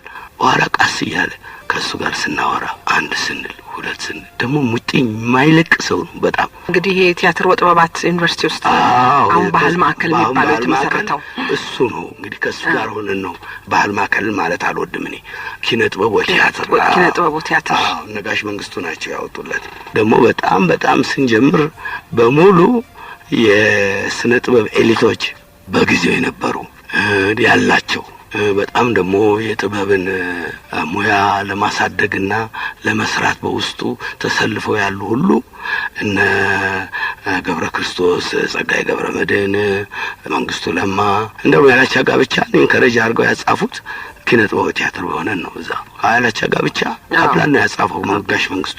ብዙ ስራ ተሰርቷል እኮ እዛ። በጣም ብዙ ስራ ነው የሰራው። አካዴሚክ ትምህርት ሊትሬቸር ማቴ እንዳረጋለሁ። ስኮላርሺፕ ተሰጠኝ የተለየ። ማታ ኪነ ጥበብ ቲያትር ቤት ውላ ፕሮዳክሽን ምናምን ስንሰራ፣ ቀን ግን አቴንድ ስኩል ሜጀሪንግ ሊትሬቸር የከርሞ ሰው ሰርተናል። እነ ወጋየውና እነ ደበበ ሁሉ በስቴጅ ሰራተኛነት ነው የቀጠርኳቸው እነሱን ሁሉ። የጸጋዬ ስራ ቴዎድሮስ በእንግሊዘኛ፣ ሰላሙ በቀለ የሎ ስኩል መምህር ነበር። እሱ ነው ቴዎድሮስን የሰራው። ደግሞ ትኩሪ የምትባል አርሜኒያን ነበረች። ክሬቲቭ አርት ሴንተር ሲቋቋም በስነ ጥበብ ሙያ በሀገራችን ያሉት ሰዎች ሁሉ ታዳሚ ሆኑ እና እቺ ሴትዮ ምልሽ እንግሊዝ ሀገር ምናምን የኖረች ነች። ሺ ሎቭስ ቲያትር በጣም ትወዳለች እና እቴጌ መነን የተጫወተችው እሷ ነች። ከዛ ሜሴንጀር እነ ተስፋዬ ገሰሰ ሌሎች ሁሉ ታዳሚ ነበሩና እንደዛ ነበር። የአካባቢ በጣም ስትሮንግ አካባቢ ነበረ። ከዛም ውጪ እነ አሌክስ ቦጋሲያን እነ ዳኛቸው ወርቁ እነ በዓሉ በሙሉ አሉ የሚባሉት ሁሉ በጣም ታዳሚ ነበር እና ደግሞ በጣም ቅርብ ነበር እና ብዙ ጊዜ ብዙ ውይይት አለን። እነ ዮሐንስ አድማሱ ሁሉ ብዙ ኖረ እዛ የነበሩ በሙሉ አሉ የተባሉት ኢትዮጵያውያኖች ሁሉ በእኛ ጄኔሬሽን። እነሱ እንኳን ታላቆቼ ናቸው። እኔ ግን በወጣትነቴ በጣም ተሳታፊነቴ አክቲቭ ስለነበረ ደግሞ ሁሉም ይወደኝ ነበር። የዛን ጊዜ ጀምሮ የአዘጋጅ ዋጋ አይታወቅም። የተዋናዩም እንዲያው እንዳዝማሪ ነበር የሚቆጠረው። ጸሐፊ ተውኔቱ ብቻ ነው የሚታወቀው እና እኛ ብቻ ነን ይላል። የድሮ ስኩል ነው ነገር። ነጋሽ መንግስቱም እንደዚህ ነው የሚሉት። አሁን ምንድነው አዘጋጅ ይላል። ጸጋይም እንደዚህ ይል ነበር አንድ ሰሞን። በኋላ ነው የተለወጠው እና አይታወቅም። ስለዚህ እኔ ደግሞ የዳይሬክተር ምንነትና ማንነት በጣም ጠንቅቄ አውቅ ነው። ምክንያቱም ፊሊፕ ካፕላን የኔ አስተማሪ ነው። ብዙ ጊዜ ቁጭ ብለን ብዙ ነገር ዲስከስ እናደርጋለን። ኢቭን በዓለም አቀፍ ደረጃ እንኳን የሚሰሩ እንትኖች የዳይሬክቲንግ ደግሞ ልክ የዛን ዘመን የዳይሬክተር ምንነት ከብዙ ጥያቄዎች በጣም የተረጋገጠበት ጊዜ ነው። በዓለም አቀፍ ደረጃ ይሄ ስለነበር ካፕላን ይህንን በጣም አርጎ ያስተምረኝ ነበር። ከዩኒቨርሲቲ ከጨረስክ በኋላ ቀጥታ የኢትዮጵያ ቴሌቪዥን መሰለኝ የተቀጠለው። ለኃይለ ሥላሴ ዩኒቨርሲቲ ለላይኛው የተማሩ ሰዎች ይሾማሉ እያልን እንጠብቅ ነበር። የዛን ጊዜ እና አብርሃም ደሞዝ ነበሩ እና አዝመሮም ነበሩ። ብዙ መምህራኖች ነበሩ ፒኤችዲያቸውን የያዙ በአክቲቭሊ የሚያስተምሩ በዩኒቨርሲቲ ውስጥ ብዙ ይጠበቅ ነበር። በኋላ ደጃዝማች ካሳ ወልደ ማርያም የጃንሆይን የልጅ ያገባ ሾሙት። አሁን የግጥም ጉባኤ ነበረን ሐሙስ ሁል ጊዜ አርት ሴንተር እና ተራው የዮሐንስ አድማሱ ነበር። እዛ ውስጥ ግጥሞቹን ሲያነብ ላምሳት ወለደች በሬ ቀንዳ ወጣ በስልጣን ሊቅ መሆን ይሄም አለለካ አለና ሲጋ ይላል። ይችን ሰምቶ በሁለተኛው ሳምንት አርት ሴንተርን ሰረዘ። ላግዠሪ ነው አሁን ትምህርትና እንትን ነው የሚያስፈልገውና ዘግቼዋለሁ። ወዲያ ብንል ወዲህ ብንል በፍጹም ካፕላን ሁሉ እና ሐሊም ኤላብ የሚውዚክ ዳይሬክተሮቻችን ሁሉ በጣም ሰፊ እኮ ነበር ያ ወቅት። የአምሃሪክ ፕሌይ ዳይሬክተር ተስፋ ያለ ቦርድ አለው ያን አርት ሴንተር እና ዘጋዋል። የተፈቀደው እነ ሰላሙ በቀለ የተጫወቱት ቴዎድሮስ፣ የዛን ጊዜ ቴዎድሮስ ስሙም አይጠራም ማን ደፍሮ። ምክንያቱም ሁሉ ነገር መቼም እኛ ሀገር የነገሰው ንጉስ ነው ሁልጊዜ ታሪኩ የሚወጣው። ቴዎድሮስ ስሙ አይነሳ፣ ህዝቡ ግን ይወደዋል። በኋላ እንደምንም ተብሎ በሶስተኛው ቀን የሚካኤል ምሩ አባት ራስ ምሩ በሳቸው በኩል ልዕልቶች አፕሮች ተደርገው በሶስተኛው ቀን እንዲመጡ ተደረገ። እንዲያዩት መጡ። ደግሞ የዛን ጊዜ ራስ መኮንን ሆል አንድ ፕላትፎርም ሰርተን መሀሉ ላይ ከግራና ከቀኝ ነው ሰው የሚቀመጠው የነበረው። እንደዛ አድርገው ነበር ካፕላን ያዘጋጀው እና እዛ ላይ ካፕላን መቼም ይዛን አክተር ቦርን አክተር እንባው ግርግፍ ይላል። ሲፈልግ ደግሞ ሲጮህ ሰይጣን ነው እግዚአብሔር ያደርሰው እና ከዛ ጃንሆይ ከነ ቤተሰባቸው ምናምን መጡ። ከዛ ንግግር አደረገ። እኔንም አስቀረበኝ። ተፈሪ ብዙ አየው ነበር የዛን ጊዜ እንትናኔ የተጫወተችው ሶፊያ ይልማ እተዋበችን እና ከዛ እነኚህ ወጣቶች እንደዚህ ያሉ እንደዚህ እንትን የግዴታ አንድ ትምህርት ቤት መመስረት አለበት፣ ስነ ጥበብ ነው ካልቸር ነው ምናምን ብሎ ንግግር አደረገ እና በሙሉ አንድ ባንድ እያወጣ አስተዋወቀን። ጋሽ ተስፋዬን ያውቁታል ጃንሆይ እና እሱም እንትን አለ። ደግሞ የሚገርምሽ ነገር ደስ ይላቸዋል ሲያዩት ተስፋዬ አፄ ኃይለ ሥላሴ ደስ ይላቸዋል እና እስማኤል አለ ተመስገን ነው እሳቸው እስማኤል ካረጉ ተመስገን። በኋላ እንግዲህ የምንሰራው ስራ ደግሞ የሚያጋጥመኝ ነገር ያው ጸጋዬ ጉዳይ ነው። ጴጥሮስን ለአልጀርስ ፌስቲቫል እንዲሄድ እሳቸው እንዲመርቁን ተብሎ እዛ ጠብቀን ማን ነው አንተን አስተማረ ማን ነግሮ ነው የጻፍከው? ወይን አንተ ጥሩ ትጫወታለህ ጣሊያኑ ነው ይሉታል ሁልጊዜ እና እንደ ሴም ቶክን እዛ ራስ መኮንን አዳራሽ እንደዚህ ሆኖ በኋላ 300,000 ብር ፈቅጃለሁ። የዛን ጊዜ 300,000 ብር 3 ሚሊዮን ነገር ነው እና ትምህርት ቤት እንዲቋቋም አሉ። ከዛ ካፕላን ልላልን ደሳለን ፈነደቀን እና ቴጌ መነን እንትን ግብር የሚያበሉበት የዴቪድ እንትን ያለበት ነው አንድ አዳራሽ ነበር። እዛ ያንን ወሰዱ ተባል። ካፕላን ፈልጎ አገኘ። እዚህ እናደርጋለን ብሎ አሁን ላይብረሪ የተሰራበት ቦታ ትልቅ አዳራሽ የቲያትር ኮሚኒቲ ቲያትር አሜሪካኖቹ ፕሌጅ አድርገው እንዲሰራ ታቅዶ ነበር። ይሄ ኬኔዲ ላይብረሪ ያለበትን ቲያትር ቤት ሊሰራ ነበር ኮሚኒቲ ቲያትር ተብሎ እና እሱ ነበረ ፕሮግራም። የመጀመሪያ የድራማ ክለብ አርጎ ካፕላን የሰራ ነው። ዋን አክት ፕሌይ ኮሜዲ ኦፍ ላቭ ካፕቴን ስዊት ይባላል ሂሮ እና እዛ ውስጥ በዛ ነው የጀመርነው። ያ ቲያትር በጣም ፖፑላር ሆነ። እውነትም ኢዝ ሪሊ ቢዩቲፉል ኮሜዲ እና በየሃይ ስኩሉ ሚኒሌክ ተፈሪ መኮንን በየሃይ ስኩል ሁሉ ጋር እየዞርን ማሳየት ጀመርን። ይሄን አሳየን ኮመርሻል ስኩል እና በጣም ፖፑላር ሆነ። ከዛ ወዲህ ነው እንግዲህ የቲያትር እንትንነት ጣም እየታወቀ መጣ። ደግሞ ምን ያህል ኢፌክቲቭ እንደሆነም ሪያላይዝ ተደረገ እና የአርት ሴንተሩ መቀጠል ከዛ ቀጥሎ ያለው በዚህ አይነት ጅምር ነው። እና ተዘጋኛው ቀደም እንዳልከኝ አሁን ኮሜዲ ኦፍ ላቭ ውስጥ ተፈሪ ብዙአየሁ ፈርስት ይር ነበር እሱም የዛን ጊዜ እሱ ካፒቴን ስዊትን ተጫወተ። አማረ ኪሎ ምን ነው ነበር ጂኦግራፈር ነው የዴስኩ ልጅ ነው እሱ። ሶፊያ ይልማ ተጫዋች ነበር። ኢሌኒ መኩሪያ ተጫዋች ነበር። ምክንያቱም የዛን ጊዜ ሴቶች አክቲቭ የሆኑት የማርቲን ወርቅነህ ቤተሰቦች ናቸው። በአጠቃላይ እነሱ ግንባር ቀደም ስለነበሩና በጣም የገባቸውና ዩሮፒያናይዝድ የሆነ እውቀት ስላላቸው ሴቶቹ ብዙውን ጊዜ ለቲያትርና ለእንትን ማንም ሽሚል የለም የዛን እና እነሱ ነበሩ ብዙ እንትን የሚሉ እና እንደዚህ ነበር። ከዛ አርት ሴንተር አሁን ስራ ጀመረ፣ ባጀቱን ያዘ። እኔን የአርት ሴንተር ስኮላርሺፕ ስቱደንት ተብዬ ተመዘገበ። በዛ አንጻር ነው እንትኔ ሊትሬቸር ማጠናው በዲፓርትመንት ውስጥ ነው። ቲያትር የምሰራው ደግሞ በክሬቲቭ አርት ሴንተር ውስጥ እንደ ፕራክቲካል እና ስኮላርሺፕ መኝታ አለኝ እዛ ሳመሽ መሰራበት ሁለቱም ቦታ ላይ ላይብራሪ ማጥናት ስፈልግ ታችኛው መኝታ አለኝ፣ እዚህኛው መኝታ አለኝ። 375 ብር ነበርኝ በወር። በዚህ ላይ ምግቡ ምን ሁሉ የስኮላርሺፕ እንትን እንደዚህ እና ማንከባከብ ይፈልግ ነበር ካፕላን እንትን። የሚገርምሽ ነገር እሱ ሰውዬ ከ3 ወር በላይ ደጅ ጠንቶኝ እምቢ ያልኩ እንደው ይሄ ሰውዬ ምን ይላል በኋላ አምኜው እሺ ብዬው እንትን ካልኩ በኋላ መድረክ ላይ ሲሄድ አባታ ይለኝ። አባሪ ገና ከበሩ ሲመጣ ነው አንድ ነገር ቆሽሽ ወይ በቤቱ ሳይጠረግ ወይ እንትኑ ስታክ መቀመጫዎች ወንበሮች ስታክ ተደርገው ትንሽ ኢሬጉላር ሆኖ ወይንም ተመሳቅለው ከተገኙ ስቱፒድ ነው የሚለኝ። አፋውጥቶ ሊረግጠኝ ይመጣል። በኋላ አታውቅም አንተ እኔ ስሌቭ ድራይቨር ነው ዳይሬክተር ኢዝ ስሌቭ ድራይቨር ዲስ ኢዝ ቲያትር ይለኛል። አልወጡ አልተፋው ገብቼበታል እና ልክ እነ ወጋየሁ ያውቃሉ። እዛ ዋላጉ ይለዋል ወጋየሁ ማለት አይደል እኔ አባሪ ነው የሚለኝ እና ከሩቅ ነው ገና ከበር ደግሞ አንድ ነገር ሳይሰራ ሲቀር ቢሮክራሲ በጣም ኃይለኛ ነው። እዛ ሄድና ልክ እንደ ሀዘነተኛ ወይ ያለቅሳል ወይ ይጮሃል። ላይቱን መድረኩን ለመስራት ስትራንድ ኤሌክትሪኮች ጋር እንትና ማነው ስማነ ኢጣሊያን እንትን የሚሰራ ነበረ እንጨት ስራ እሱ ነው ስቴጁን ሁሉ የሰራው። ያ ሁሉ ዲዛይኑን የገብረ ክርስቶስን በቃ በሙሉ እዛው ነው ብሏቸው እየጮኸ ነው የሚያሰራው። በዚህ ሚስቱ ጋር ደግሞ ጥል ነው ማታ ማታ። ምክንያቱም ስራውን በጣም ስለሚወድ ለቤቱ ምንም ጊዜ ስለማይሰጥ ትመጣለች። እሷም ወፈፌ ነች።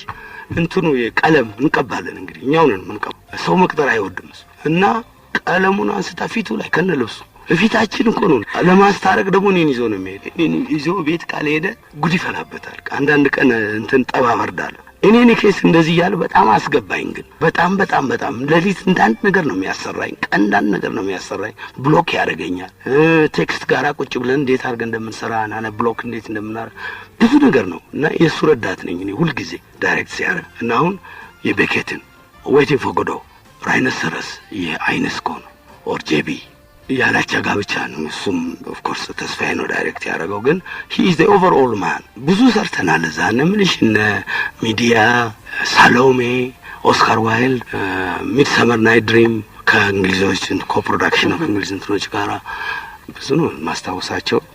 አሁን ብዙ ነው ከአማርኛ ፕሌዎች ውስጥ እስከማስታወስ ጋሽ መንግስቱን ከረጅ ያደረገን ነው ያሰራ። እሱ መድኃኒት ቀምሰዋል። ምን እነ አሰፋ ሊበን ሬጅስትራር ነበሩ የዛን ጊዜ እና ምንቱ ቀሪው በዛ ከሌት ነው ሲባል መድኃኒት ቀምሰዋል ነው። ጥሬ ስጋ እንዳትበሉ ብሎ አንድ አዋን አክት ብለ አምጥተው ይሰርችላቸው ተግራ ገባቸው። አሰው ይቀራል መድኃኒት ቀምሰዋል።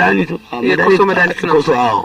እና በዚህ ምክንያት አልመጣም ከሌ ሲባል የለም። እንደዚህ በተለይ በዚህ በሰነድ የሚይዙ ከባቢዎች ብዙ ሰው ይቀራል። የለም ወይ እንደዚህ ሆኖ እንግዲህ አላ የመዝገብ ቤት የምን ረዳቱ ምን ሁሉ ይቀራል። መድኃኒት ቀምሰዋል ይገባል። እቺን ስራ ለኔ ነው ያመጡልኝ ያስታውሳል። እንግዲህ ጨቡዴ ተሰርቷል። እነ ሮሚዮ ኤንድ ጁሊየት ብዙ ተሰርቷል። እኔ ምልሽ እነኚህ ማይነሮች ናቸው። ሜጀር እንኳን ብለን እንትን እንላቸው ቲያትሮች እነኚህ ናቸው። ስም አይቀበርም። ከመልካም ሽቶ መልካም ስም ይበልጣል። እንግዲህ ደጃዝማች ካሳ ወልደ ማርያም ፕሬዝዳንት ሲሆኑ ይዘጋ ተዘጋ በቃ በሩ ተዘጋ ያለ በቃ ከሌ ውጣ ከዚህ በ24 ሰዓት ነው እንደው እነ ካፕላን ምናምን ሁሉ ወዲያው ነው የተባረሩት ሁሉ ከሀገር ወጡ። አዎ ደግሞ አዝማሪ የሚለው ኦፔራ ጸጋዬ የጻፈ ነበረ። ሀሊም ኤልዳብ የሚባል ሚውዚኮሎጂስት የኢጂፕሽያን ሚውዚኮሎጂስት ነው። ፉል ብራይት ለሪሰርች መርቶ በኋላ እኛን ሲያገኝ እኛው ቀጠር ነው ተቀጠረ ካፕላን በጣም እና እሱ ደንበኛ ሚውዚክ እንትኖች ሁሉ የተቀጠሩበት ኦርኬስትራ ኢትዮጵያ የተቀጠረበት ምክንያት በዚህ ነው። ሀሊም ኤልዳብ ነበረ የሙዚቃ ዳይሬክተሩ፣ ካፕላን ዋና ዳይሬክተር ሊሆን ጸጋዬ እንዲጽፈው እና ግማሽ መንገድ እንደሄድን ሰዎቹ ተቀጥረው ያው በአበሻ መሳሪያ ነው እንትን ያሉት ኦርኬስትራ ኢትዮጵያ ተብሎ በዛው እግረ መንገዱን እነሱም እንዲጠናከሩ የሚውዚክ ዲፓርትመንት ነበረን ለብቻው እና ከዚህ አኳያ ነበረ የተሞከረው። ሁሉ ነገር ቆመ።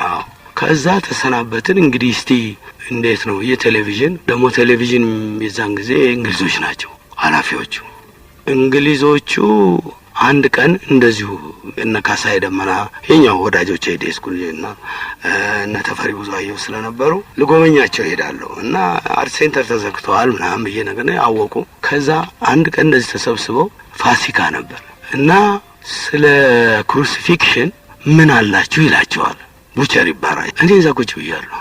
በኋላ ሁሉም ምን እያሉ ማሰብ ጀመሩ። እኔ ያለኝ አልኩት እዛው እንግዳው በእንግድነት ሄደ አይዲዩ አለ ያ ናና አርት ሴንተር ታይዋለህ አልኩት። ከዛ አርት ሴንተር የድሮ ኦርኬስትራ ኢትዮጵያዎች ምኖችን ሄድኩና ላይብራሪ ትንሽ ቦረፎራ አነበብኩና ካይንድ ኦፍ ፓጀንትሪ አሌጎሪካል የሆነ የፓጀንትሪ እንትን የሞተ እንደ ሳጥን የሬሳ ሳጥን አይነት ያንን ኢምፕሬሽን የሚሰጥ እንትን አድርጌ ሪቹዋላይዝ እያደረጉ ቢብሊካል እንትን እየዘመሩ በሙዚቃ በመሳሪያ በምን እና ደግሞ አንዳንድ ሌጀንደሪ የሆኑ የቢብሊካል እንትኖች አሉ እነሱን ያላቅ ጥቅሶች ምኖች ናና ያልኩት ዓርብ ዕለት ነው እንደዚህ ነው ይጣር። ከዛ ብድግ አለና ቻቻቻ እንንተና ሁሉ አሉ እዛ መጣና ቅፍ አረገኝ።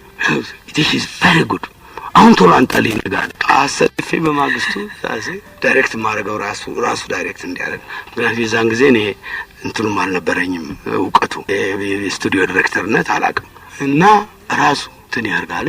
ከዛ ሳሙኤል ፈረንጅ ነበር እሱ ደግሞ ወዳጄ ነው እንደዚህ ሳይኝ ይወደኛል እና እየሳቀ ነው እንትን የሚለኝ። በኋላ ያክታየ እህስል ይሄ ልጅ በፍሪላንስነት ፕሮዲዩሰር ይሆናል እና እንትኑን ሁሉ ዳይሬክሽን እንትን እንዲሰጠው አለ። እሱ ራሱ ደግሞ አንዳንድ ቀን ኮች ያደርጋል። በዛ እንደዛ ሆንኩልሽና ወዲያው ሲታይ በሳምንት ውስጥ ወደ 5-6 ፕሮግራም የኔ ነው። ምክንያቱም ሁሉም ወደ ዜናውና ወደ መጋዚኑ ፖለቲካ ፕሮፓጋንዳው በሱ ፓትሮናይዜሽን ነው እንትንም የሚገኘው ስልጣንም እድገትም ምንም። እኔ ደግሞ ደንታ የለኝም። እኔ ግን ፕሮግራሙን በሙሉ ለቀቁልኝ። ሰኞ፣ ማክሰኞ፣ ሮብ፣ ቅዳሜ ወጣቶች ምን ሁሉ የኔ ፕሮግራም። ከዛ አንድ ቀን ቅጥር ቢባል ሰውየው ንጉሴ ሀብተወልድ ይባላል። አይወደኝም በጣም እንደ ሰይጣን ነው ልክ ወይንም እንደው ጭንቅር ይሄ ሰውዬ እውነት ሰው ነው እንዴ ይለኛል የሚለኝ አይነት ነገር ሲያዩ አንድ ቀን ገንዘብ ቀረ።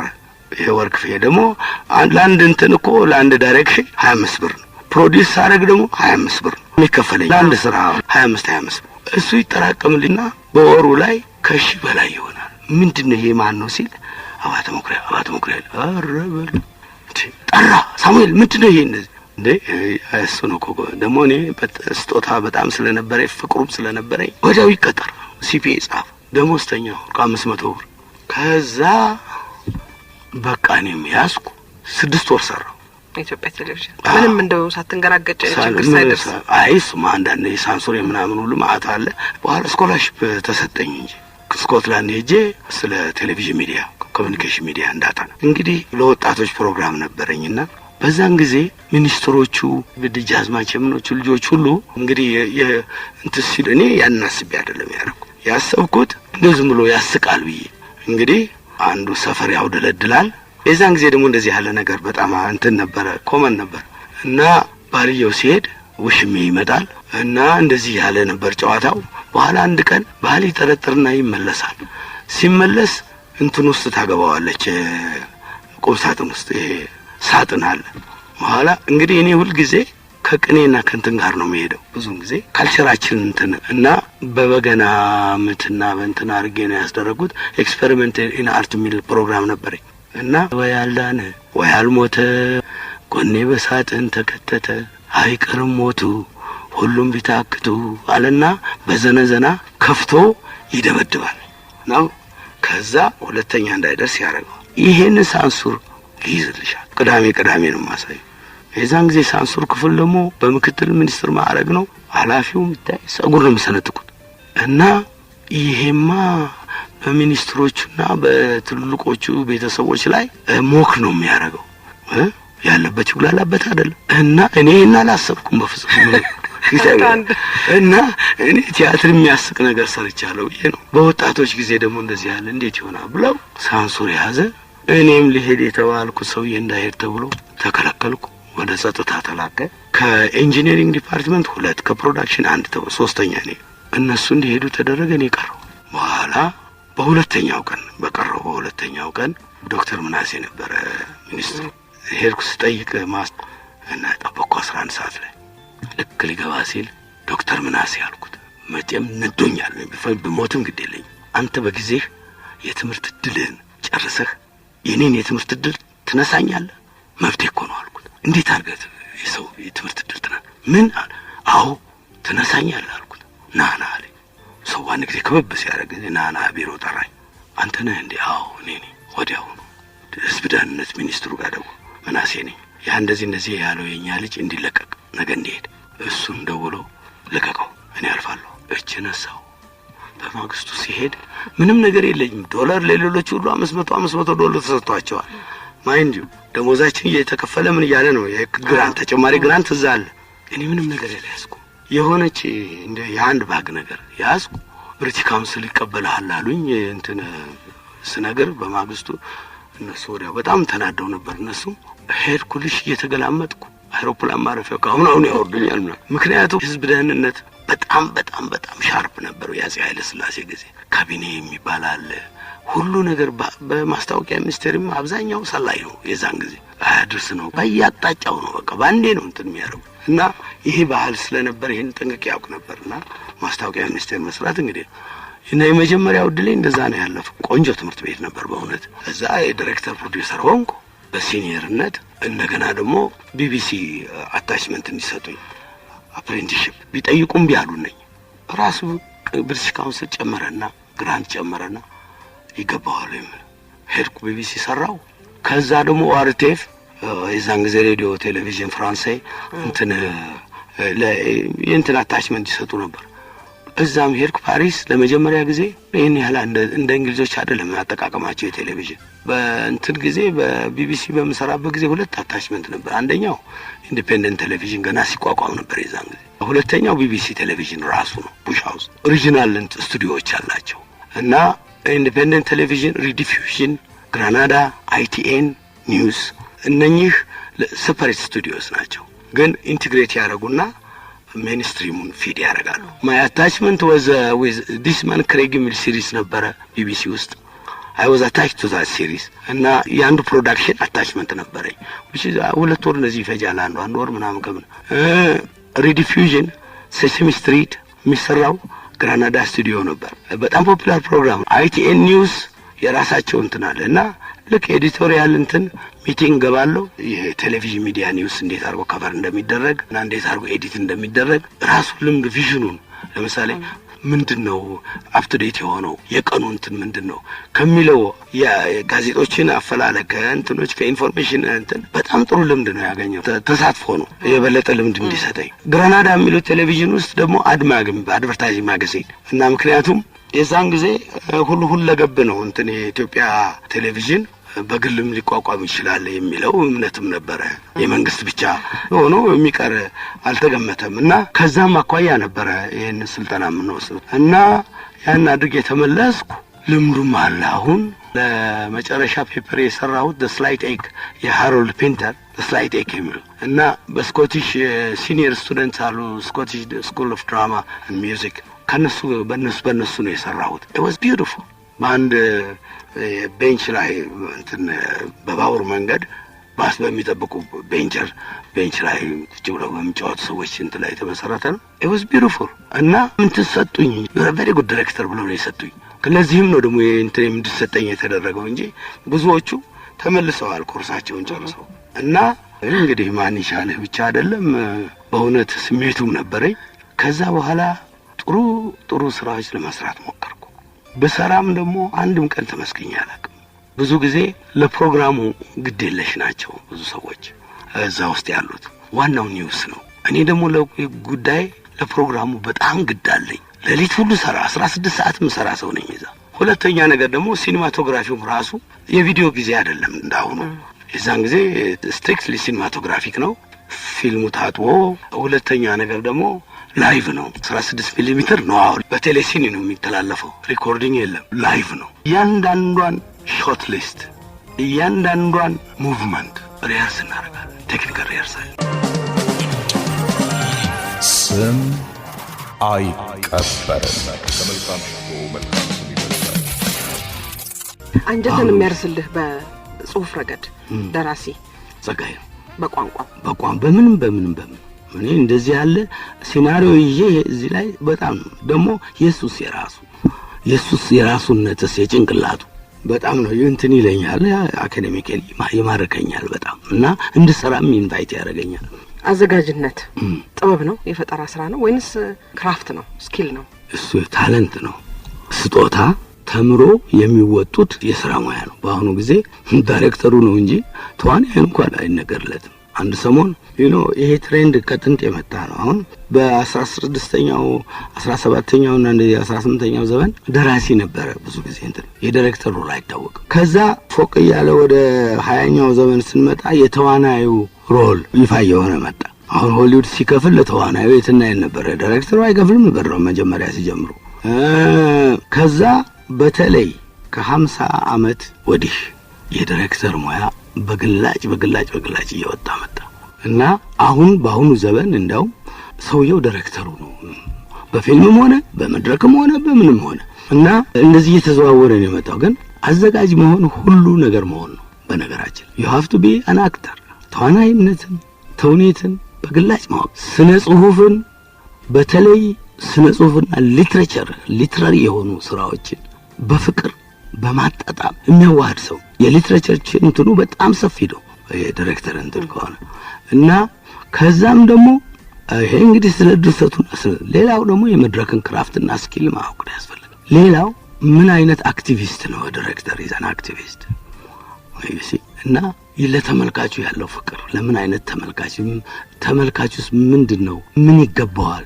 ምን ልሰጠው ይችላል ብሎ የሚያስብ ወለው የወገን አክቲቪስት ስልሽ በእውነት የምር ስለ ሰብአዊነት፣ ስለ ወገናዊነት፣ ስለ ሰው ልጅ ክቡርነት ፈጽሞ የሚያምን ነው መሆን አለበት። እና ምክንያት ልፋቱ ሁሉ ለሱ ነው። ለማን ነው የሚያበረክተው? ሲዋላይም መጨረሻ ላይ ተመልካቹ ነው። እንግዲህ ብዙ ሪሶርስ አለው ዳይሬክተሩ። ያንን ሪሶርስ አጣምሮ አዋህዶ እንደ አንድ ኃይል ሲወረውረው ለማን ነው ለምን ምንድነው የምሰጠው? መጨረሻ ላይ የሰብአዊነት ጉዳይ ነው፣ የክቡርነት፣ የሰው ልጅ ፍቅር፣ የወገን ፍቅር፣ ለሰው ማሰብ። ይሄንን ነው እንትን የሚያደርግ። ላፋቅረው፣ ላስማማው ወይንስ ላሳምፀው ወይ ወዘተ። አይኔ እኮ የምቆጣው አለ ምክንያት አይደለም ወይስ ለማመድ ፍጹም ጸጥታ ይፈልጋል። እዚህ ጋር አንዱ የሚረብሽና የሚያለምጥ ከሆነ አንቄ ብገለው ግድልኝ። ስራ እኮ ነው። አንዳንዱ ለቀልም ይመጣል፣ አንዳንዱ ምንም ስሜት የሌለው ነገር አለ፣ አንዳንዱ ለመታየት ይመጣል። ያ ሁሉ ባመጸብሽ ቁጥር ስንቱን እኔ ፍጹማዊ በሆነ አይምሮ ስቤ እኔ እንዲያዳምጡኝና ስራችንን እንሰራ ነው የምፈልገው። በዚህን ጊዜ ብዙ አይነት ስነ ልቦናዊ ግጭቶች አሉ። ይሄ ደግሞ ከትሬኒንግ ነው የሚመጣው። እመኝ እኔ አሁን ለምሳሌ መድረክ ላይ ከወጣው ለጊዜው 1 2 3 እያልኩ ትንሽ አመጽ ምናምን፣ ከዛ በኋላ ግን አዳሚ ሁሉ ጸጥ ብላ ነው የምትከተል። እጮሃለሁ፣ እሺ አይለኝም። ምክንያቱም የምቆጣው ለዚህ ነው፣ ሌላ ምንም የሚያስቆጣኝ ስም አይቀበርም። ከመልካም ሽቶ መልካም ስም ይበልጣል። የቲያትር ዝግጅትን በሚመለከት ጋሽ አባተ ለውጥ አመጣሁ ትላለህ? የራስህ ያዘጋጃጀት መላለ እዚህ ጋር አንድ ላይ እንድትመልስልኝ ስለምፈልግ ነው። የዚህ የኦፔራ ኢንፍሉዌንስ አለው አባተ ሰው ይወዳል፣ ስቴጅ ባዶ ሲሆን አይወድም። ይሄ በባህሪም ያለ ነገር ይመስለኛል። ጋሽ አባተ ሰው ትወዳለህ። እግዚአብሔር ይመስገን። እንግዲህ እንደዚህ ነው። እኔ ብዙ ሁሉ ጊዜ የመጀመሪያውን ትርኢቴን አይተሽ እንደሆነ ሁለተኛውን ስታይ አይደግም። የተለየ ሙከራ ገብቶበታል። እንዲህ ያልኩ ቀስ በቀስ እየገፋሁ አሁን ፍጹም በሆነ ድፍረት ነው የምሰራው።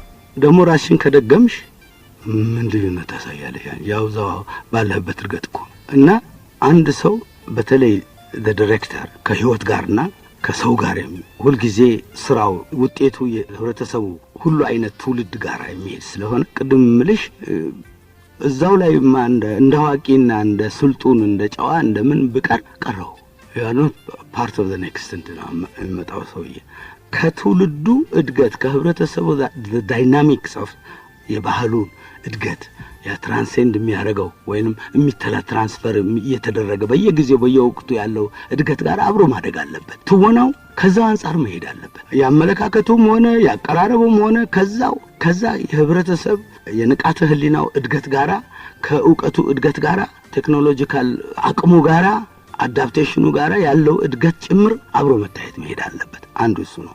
ሌላው ደግሞ በተውኔት አንፃር ስንሄድ ብዙ አይነት ተውኔት አለ። አሁን ለምሳሌ ኤሊዛቤቲያን የድሮ ሜዲቫል ኔሱን ያገኘው የተውኔት ኃይል በኤሊዛቤቲያን ፔሪየድ ነው። የነ ሼክስፒር ክላሲክ የሆኑ ቲያትሮች ያጫወታቸው ዘዴ፣ የተውኔታቸው ዘዴ፣ የእንቅስቃሴያቸው ዘዴ፣ ያነጋገራቸው ስልት ዘዴ ይለያያል። ከዛ በኋላ ወደ ሪያሊዝም ስንመጣ ወደ ስታንስላቭስኪ ትምህርት ቤት ስንመጣ ሪያሊዝምን የሰው ልጅ አክት ነበር። በኤሊዛቤቲያን ፔሪየድ ጊዜ አክት ማድረግ ማለት አስመስሎ መሆንና ለመሆን መሞከር ሁሉ ኤክስተርናል ነው።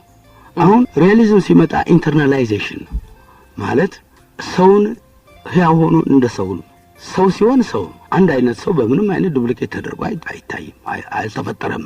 ሁሉ ጊዜ ያ ሰውዬ ያው እና ስነ ጥበብን ደግሞ በመናይበት ጊዜ ሁሉ ጊዜ ስነ ጥበብ የአንድ ሰው ፕሪንሲፕል ኢትስ ኦልዌይዝ a one man procedure, a one man deliberation። ዓለምንም የሚለውጡት ግለሰቦች ናቸው። በምንም አይነት በጅምላ በደቦ ምንም የሚሆን ነገር የለም።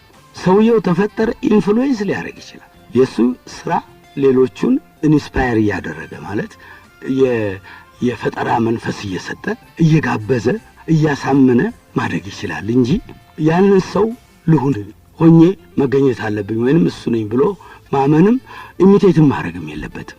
እና ከዛ ወደ ኢንዱስትሪያል ሪቮሉሽን በሚመጣበት ጊዜ ሰው ልጅ በፍጹም ሰብአዊነቱ ሁሉ ከጥሻ አሁን የቻርልስ ቻፕሊን ከቆሻሻ ውስጥ እኮ ነው የወጡት። ምንድነው እንደዛ ያለ የቻፕሊን አወጣጥና ጊዜው እኮ ነው የፈጠረው። ለምን ከጦርነት ከኢንዱስትሪያላይዜሽን በኋላ ሪቮሉሽን በኋላ የሰው ልጅ ዲፊቲዝም ውስጥ ነበር ማለት የመጨረሻ በቃ እንደ ጥራጊ እንደ ቆሻሻ ዕቃ የሆነበት ዘመንም ነበር።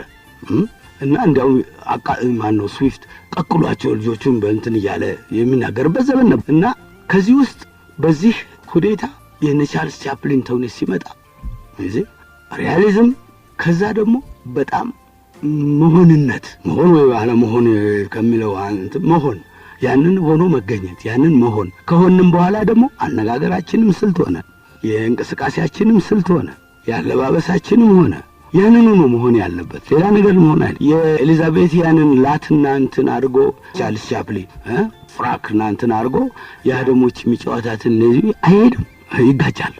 ትራምፕ ነው ሱሪው የተቀደደች እግሩ ጫማው ላይ የተቀዳደደች እንትን ሆኖ ያውም እኮ ጮክ ብሎ አይናገርም፣ አይችልም አለመናገር። ያንዛ አይነት ስልት የለው። የካኖት ቢብራቫዶ ኤሊዛቤቲያን ስለይሄ ማይም ነው የሚያደርገው። በዚህ ቋንቋ ጦርነት ዓለምን እኮ ነው ባይ ዘ ዌቭ የወሰደው።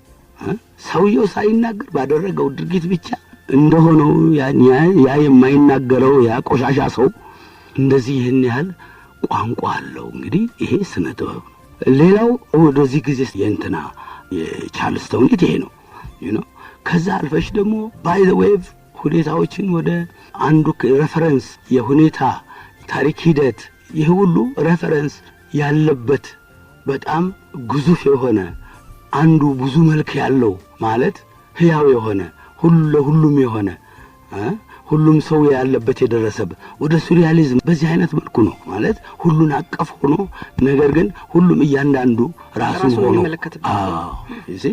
ስለ እንደዚህ የሆነው እነኚህ ተውኔቶች እንግዲህ ኮንቴምፖራሪ የሆኑ ወደ ዘመናዊነት እየመጡ ነው። ስለዚህ አሁን እኔ በእርግጥ ኦፔራ ስኩል መሄዴ እንዴት እንደተጠቀመኝ አንደኛ ሰዎች የሀብታም እንትን ነው የምንድነው የሚሉት በፍጹም ውሸት ነው። በእውቀት ደረጃ በዓሉና ሴርሞኒውና የፖምፔን ሴርሞኒው ልብስ ተለብሶ ኦፔራ አንዳንዶቹ እንዳውም እንኳን እንትኑን እንኳን የማያውቁትም ለመታየትና ለመምሰል የሚያሚያ የቡርዣው ስርዓት ነው። ስኖቢሽ የሆነው እውነትን ናይቭ የሆነ ህብረተሰብ ነው። ያ እንትን የለውም ራሱን ሆኖ አያውቅም። ገባይ ለማስመሰል ነው ሁሉ ጊዜና ኢምፕሬሽን ለመስጠት የሚፈልግ ህብረተሰብ ነው። ኦዲየንሱ ግን አይደለም። አሁን ኮንቴምፖራሪ የሆኑት ኦፔራን አሁን የነ ቤንጃሚን ብሪትን ኖት ጋርድ በጣም ሱሪያሊስቲክ ነው፣ ግን በተክላላ ህብረተሰቡ ነው የሚመስለው።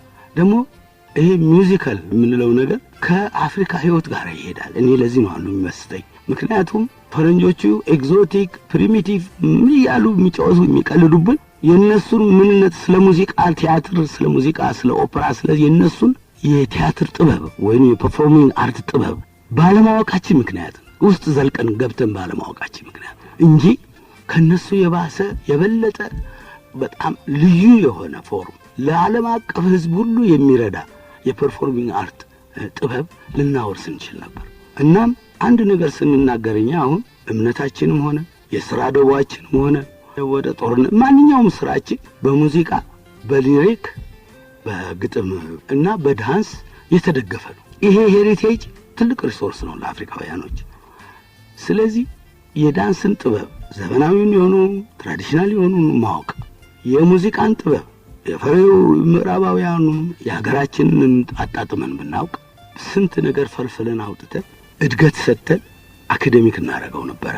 በአካዴሚካል ደረጃ የሚቀርብ ስራ ባረግን ነበር። ደግሞ ሆኗል። አሁን ለምሳሌ ኒውዮርክ ሃርለም ባሌ እንግዲህ የወጡት ከመሬት ስር ነው። ጃዝን የሚያህል ብሉዝ፣ ሮክሮል በጣም እጅግ በጣም የመነጠቀ የራሱ ወጥ የሆነ የስነ ጥበብ ዘርፍ ያበረከተው ማን ነው? ይሄ በሰቆቃ ውስጥ ይማቅቅ የነበረው ብዙ ራእይ ሰቆቃውን ትሉን የሚያሳልፍበት መከራውን የሚያስተላልፍበት ዕውቀት ስለያዘ ይሄም ዕውቀት አለ ምክንያት አልተገኘ፣ በዚህ ምክንያት ነው የተገኘ። ኔሴሲቲ ነው። እና እንደዚሁም ነው አርት የሚወጣው በአንድ ወቅት ሰቆቃ በሰፈነበት ኢቭን እንትንም በሰፈነበት ጊዜ የሚሆን ሰላምና እድገት ፍቅር የሰፈነበትም ዘመን ቢሆን ይሄዛኑ ያንኑ የሚያወጣ ውጤት ነው የሚወጣው። ያንን የሚያመለክት ነው ሁልጊዜ የሚወጣው። እና ይሄ ነው የሥነ ጥበብ ይዘቱ። እኔ ኦፔራ ስኩል ስገባ በጣም ሳላስበው መቼም እግዚአብሔር የሚቸረኝ ነገር እንዳልኩሽ አንድ ነገር ስሰራ የዛ ውጤት ነው ሌላው ጋር የሚያራምደኝ። እግር አለው እላለሁ ሁልጊዜ። ለምን እውነትም አንድ ነገር ስሰራ ሌላ ነገር ይመጣል። ሁልጊዜም እንደዚሁ ሌላ እግር ያወጣል፣ 2-3 እግር ያወጣል እና 2 አቅጣጫ 3 አቅጣጫ። ይሄ ድፍሮ መሞከር ደግሞ ይሄ ነው ውጤቱ። እና ከዛ ውጤት እንደ መሰላል እያለ እየወጣ ነው። እና በተለይ በሚውዚካል በዛን ጊዜ በዘመኑ የነበረ እንደ ሄር ያሉ እንትኖች አሉ ፐርፎርሚንግ አርት ስኪል ያላቸው ሁሉንም እንትን ይዘው የፐርፎርሚንግ አርት ጥበብ ይዘው ዳንስን፣ ሙቭመንት፣ ነፃ እንቅስቃሴ፣ ሊትሬቸርን፣ ሙዚቃን ሁሉ ይዘው የሚደግ በጣም ቢግ ቦክስ ኦፊስ ፐርፎርማንስ ያሉት ዌስት ኤንድ እና ብሮድዌይ እንደዚህ ያሉት ናቸው። ለዚህ ነው ያ የተዋለደስ እንት ሲል ይህንን ቸርነት ነው የሚሰጠን። እኛ ደግሞ የወረስነው ሌጋሲ ቲያትር፣ ሙዚቃና ዳንስ ሌጋሳችን ይሄ ነው። የአሁኑ ትውልድ ይህንን ኤክስፕሎር ማድረግ አለበት። እኔ ስሜቴ ነው። በጣም ኢንጆይ ያደርጋል። ሙዚቃን ወዳለሁ በፍቅር፣ ሊትሬቸር ወዳለሁ በፍቅር፣ ዳንስ ወደንሳለሁ። እኔ እንደ እብድ ነው ራሴም እንደ እብድ ነው የምደንሰው። እና ይሄ ሁሉ ፍቅር አብሮ ሲዋሃድ ኃይል ነው። ለዚህ ነው አሁን ቲያትር በጣም በጣም አደገኛና ፓወርፉል ቋንቋ ያለው ሁሉን የያዘ ነው። ደግሞ እኔን የጥበብን ዘርፍ ስለያዘና አብሮ ስለሚታደም ነው። ስለሆነም እደፍራለሁ ምንም ነገር እና ደግሞ ላይ መድፍ እያስቆተትክ መድረክ ላይ ስታወጣ ቴክኒካሊ ኢትስ ራይት አይኑ ወዳውዝዶኝ አንድም ቀን ስራው ሳላውቅ የሰራሁት ስራ የለም። በጣም እርግጠኛ ሆኜ ነው ማወጣው። ምክንያቱም ያየሁት የተካንኩት ሌሎች ሀገር የሰሩበት ያንን አዳፕት ያደረኩበት የሁሉ እንትን ውስጥ አለ እና ምንም ፍርሃት የለኝም። እኔ አሁን ነግሬዋለሁ። ኤዲፐስ አሁን ለምሳሌ አሰራሩ ሰው ይገርመዋል። አንዳንዴ I was very confident የግሪክ ቲያትር ምንነት አውቃለሁ፣ የኤዲፐስ ሊትሬቸር ክላሲካል ሊትሬቸር አውቃለሁ፣ ዘመኑና የሱንም ባህሪውን እያንዳንዱ በእኛም ዘመን ይኸው ይደግማል እኮ ታሪክ ራሱ እና በማንኛውም ዘመን በማንኛውም ሰዓት የሚሰራ ስራ ነው። ስለዚህ ምንድነው እኔ ከኤዲፐስ ጋር የሚያቆራኘኝ ነገር ብዬ ጠይቃለሁ ለራሴ። ለምን ወደድኩት?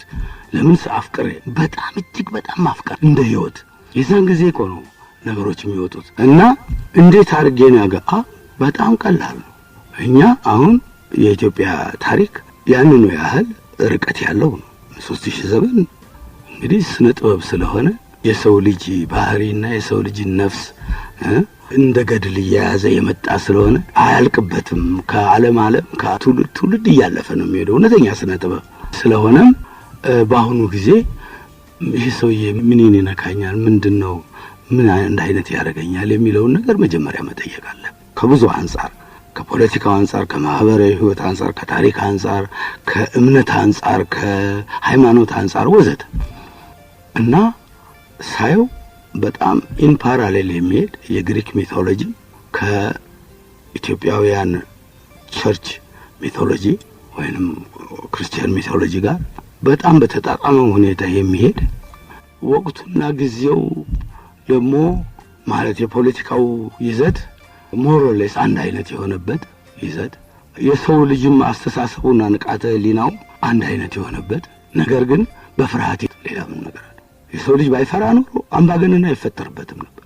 እሺ ከታሪክ አንፃር ከቲያትሮችም ከአመጣጥ አንፃር ስናየው ነው እና አሁን ኢቭን ቢብሊካል ሊትሬቸር እና ሰይጣንና መንፈስ ቅዱስ ወይንም መልአክ ለምንድን ነው ሁልጊዜ የምናገናዘበው በኢቪል እና በጉድ መካከል ነው? መቼም የሰው ልጅ ሚዛን ከጥንት ጀምሮ እስካሁን እሱን ስናመዛዝን ነው የምንለው። የሥነ ጥበባችን አንዱም ባላንስ እንትናችን ይሄ ነው። ከዚህ አንፃር ኢንዶርስ አረኩ ማለት ገቢ ያረኩ እና ያው የኢዲፐስ መቼም ትርኢቱን ብዙ ሰው ነው ያደነቀው እንትን ያለው፣ ግን የኔ ድፍረት ፍጹም ኢትዮጵያዊ ነው ላረግ የፈለኩት። እንዳውም በሳንሱር ምክንያት አፖሎ ምናምን አልኩ እንጂ ሚካኤል ገብርኤል ምናምን ብል ኖሮ በጣም ኢትዮጵያዊ ነበር የሚሆነው።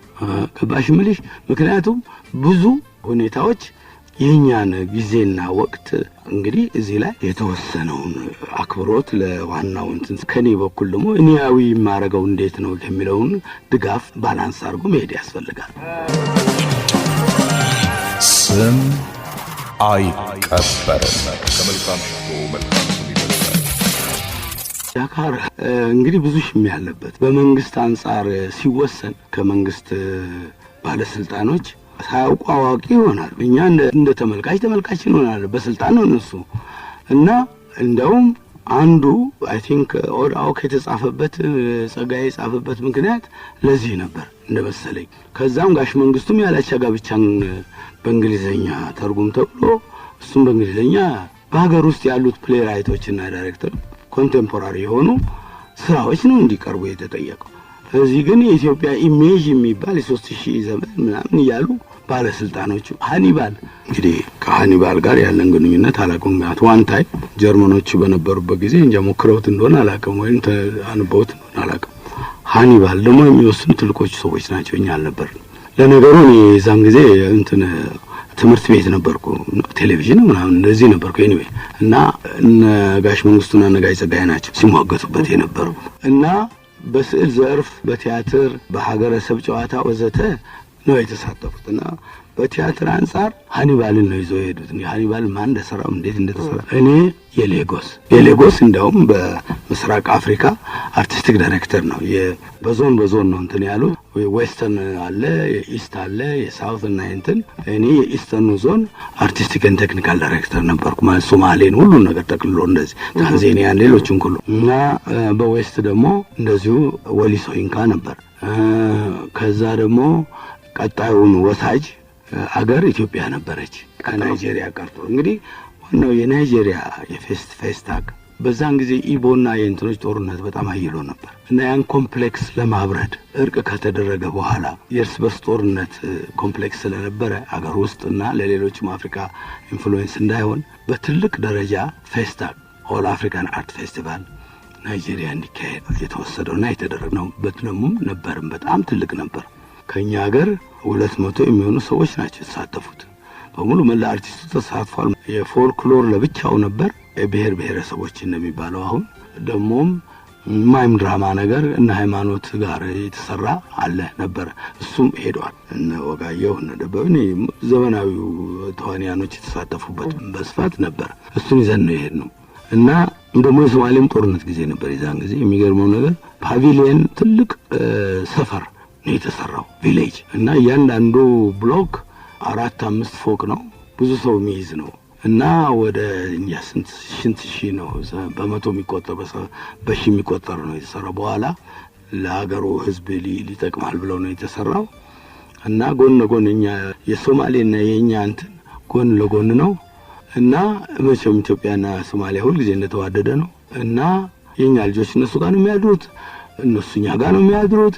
ነገር ግን ጦርነት ደግሞ እዛ ወደ ኦጋዴን በኩል ይካሄዳል ኢትዮጵያና እንትን እና እኛን ሊሰልልና ሊጠብቅ የተላከው ሴኩሪቲ ራሱ ካዳዛ እና ግን በጣም ትልቅ ስራ ነበር የሰራ ነው።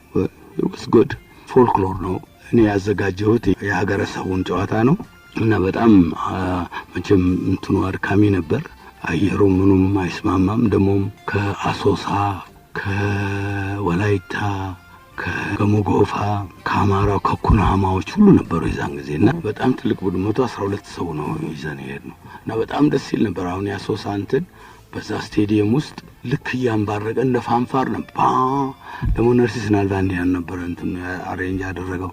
ነርሲስ ወባ ነደፈችው። በዚህ ምክንያት ነው የሞተው። ስም አይቀበርም። ከመልካም ሽቶ መልካም ስም ይበልጣል። የ100ኛው ዓመት የአዲስ አበባ ይከበራል ተብሎ ኮሚቴ ያዋቅራል ደርግ።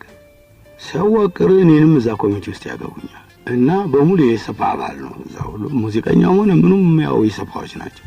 እና ገባው በኋላ ሐሳብ መለወጥ ጀመርን። የመጀመሪያው ሴሽን ነው። አይ እኔ ወንድሞቼ ይሄ የአዲስ አበባ 100ኛው ዓመት ነው እና 100ኛው ዓመት እንደመሆኑ መጠን ከጥንት ጀምሮ ያለውን ታሪካዊ የሆነውን ህይወቱን በተለይ ደግሞ አራዳ ይቺ ማዘጋጃ ቤቷ የተቀመጨበት ቦታ አራዳ የጊዮርጊስን ያካተውን በጣም ልዩ ሚና አለው በዚህ በአንድ በ100ኛው ዓመት አዲስ አበባ ውስጥ እና አንድ ጥሩ ሐሳብ ያለው ታሪካዊ የሆነ ይዘት ያለው ስራ ብንሰራ ጥሩ ነው ብዬ ሐሳብ አቀረብኩ። ይኸው እንግዲህ መጣብናል። እቺን የተናገርኩት አይስበረው። ከዛ በሁለተኛው ቀን ውጣ የሚል ደብዳቤ ደረሰ ከኮሚቴው እና ሊበጠብጠን እሱ ምናምን እንዳን ነገር ነው የሚፈሩት። መቼም ያለበት ይጉላላበት አይደል። ወጣ ቁጭ አልኩ እና እኔ ራሴን ያደረኩ ሳለው 3 ወር አለፈ። ሲባል ይሄ ምንድነው እዚህ ኮንግረስ አዳራሽ በየዓመቱም ምንም በዓል መጣ ምንም በዓል መጣ ብቻ የወጪ ነው የቀን ወጪ ብቻ እየተሰጠ ሲበላ ከረመና መጨረሻ ላይ ሲያሳዩ ምንም ነገር የሌለው ነገር በቃ ተናደዱ ባለስልጣኖቹ። እንዴ እኔ በሉ ያን ሰውዬ ጥሩና የፈለገውን ባጀት የፈለገውን ነገር ስጡት፣ እሱ ለመስራት ያሰበውን ይስራ። ጠሩኝ ከንቲባዎቹ የዛን ጊዜ ያዘጋጅ አበል ወደ ደሞዝ እየበላ ብሎ ገንዘብ ሚኒስቴር ጽፎ እንድመልስ ያስደረገ ደሞዝ ከኔ ይበልጣል ብሎ ያስቀነሰ ሰውዬ ነው። መኪና ሲታደል እዛ ለዋና ስራ አስኪያጆች ለኔ ምንም አልሰጠም ማለት ማርሴዲስ ገዛው በንዴት። እኔ በህዝብ ገንዘብ አልቻ በፈልግ በራሴ ገዛዋለሁ አልኩ። ሄድኩና ኦርቢስ ሳይ ማርሴዲስ ሲያልፍ ስንተላለፍ ቢባረከበታል። በኋላ 100 አለቃ ነው የግቢው ዘበኛ። ይሄ ሰውዬ እዚህ ከዛሬ ወዲህ መኪናውን ውስጥ እንዳያቆም ውጪ የሚፈልግበት ያቆም ብሎ በኋላ ይነግረው ያዘዋል። እኔ እንደሞ እነሱ ቲያትር ስለሚያዩ እኔ ጋር ይወዱኛል። እንደዚህ ብለዋል ጋሽ ነው። እሺ እሱም ያቆምበት ቦታ ሄድኩና እስቲ እኮ ማናባቱ ይደኛ ቢቆልፍ ይወጣ ማን ይናገር እና በጣም አንድ ቀን አሳስሮኛል። እንደው ማዕከላዊ ሊያስወስደኝ በኋላ ዛሬ ጂናል ሄድ ተብሎ ነው እንግዲህ በእነሱ ምክር ነው አምሹር አለበት እኔንም ሲያስወጡኝ እዛ የሰውዬ እንዳይገኝ በኋላ በል እንግዲህ የሆነ ውስጥ የተደረገ ድርጊት አለ። እሱም አለበት መሰለኝ የፈለከው ነገር አድርግ አንድ ነገር ስራ እናንታል አንድ ነው የፈለከው ነው አልኳሽ። እንጂ ኮነማ እንግዲህ አውቀው ጥሩ ነው። እሺ ትንሽ ጊዜ ስጡኝ አልኩ። ከአንድ ሳምንት በኋላ አስታውቃቸዋለሁ አልኩ። በቃ እንትን ብዬ መቼም እልህ አለ ምን አሰብኩን ጣይቱና የምኒልክ ጊዜ በቃ ያድዋ ዘመቻ ትዝ አለኝ እና ላይብራሪ ቁጭ አልኩ። አንድ ሳምንት ኢትዮጵያን ስታዲስ አወጣሁኝ የነ ገብረ ኢየሱስ የነ ጣይቱን ጉዞ የምኒልክ አረኩና ቆይ እንግዳው ድልድይ ነው ደግሞ የሚመረቀው ያድዋ ድልድይ ተብሎ ኦኬ እንግዳው ያድዋ ድልድይ ከሆነ አጼ ምኒልክ ያቺን አድዋን በዛ ዛሬ 100 ዓመት እንዴት እንዳለፏት እሱን ቪዥዋላይዝ አደርጋለሁ አልኩና ተነሳ። ከዛ በቃ ቴክስቷን ሴናሪዮውን ጻፍኩት በደንብ የምፈልገውን ነገር ሁሉ እንትናል ልክ አንድ ሳምንት በኋላ አንኳኳሁ። እነሱ እሻሉ 4000 ወታደር ከየት እንደሚመጣ በ3 ቀን ቁጭ ይላል። ከነ ልብሱ ከነ በረባሰው ከነ ምኑ የሚኒልክ ጦርና እንትን ምንም አልቀረም። የሚውዚየሙ በሙሉ ካች ይሄን ያህል ሴቶች ይሄን ያህል ቄስ፣ ምክንያቱም ጊዮርጊስ ዘምቶ የለም የዛ ሁሉ እንትን እንዳለ ይታዘ ብቻ እኔ በሁለተኛው በሶስተኛው ከች ነው የሚለው። እኔ ልምምድ ማካሄድ ብቻ ነው ጽሁፌን አድርጌ ከዛ የኔን አጋዦች ብዙ የኔ ኃይል የሆኑትን ለየንቱን ወኪል እያደረኩ የሚሰሩትን ያውቃሉ። በዛ መሰረት ማለማመድ ጀመርኩ። የት ነው ማለማመደው? እዚህ አድዋ ድልድይ አንድ ኳስ ሜዳ አላቸው እዛ ዋሬታች እዛ ጀመርኩ። ሪሄርሳሉ 7 ቀን ይፈጀብኝ። 8ኛው 9ኛው ቀን ትርኢት ሜድበት ቀን ልክ ደረስኩ ለቀኑ። ነጋሪት መቼ የለም። ነጋሪት መቼ ተፈልፍሎ ነው የሚመጣው። በሁለት በሶስት ከንትን ከፈረንሳይ ለጋሲዮን ጀርባ የሚኖሩ ሁሉ ድሮ የሚኒልክ የድሮ እንትኖች ሁሉ ለራሴ እኮ ነው የምሰራው። ሙከራ ነው በእውነት። ኢዝ ሪሊ ቢዩቲፉል ሾው።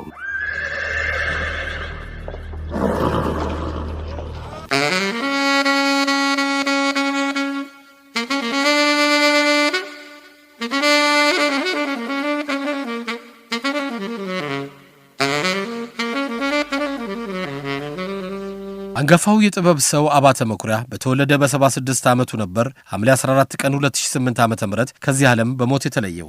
የቀብር ስነ ስርዓቱም በመንበረ ጸባዖት ቅድስት ሥላሴ ካቴድራል ተፈጽሟል። የዛሬን አበቃን። ሳምንት በሌላ ዝግጅት ያገናኘን። አብራችሁን ስለቆያችሁ እናመሰግናለን። ሌሊቱ ሰላማዊና የተባረከ ይሁንላችሁ። ኢትዮጵያ ለዘላለም ትኑር።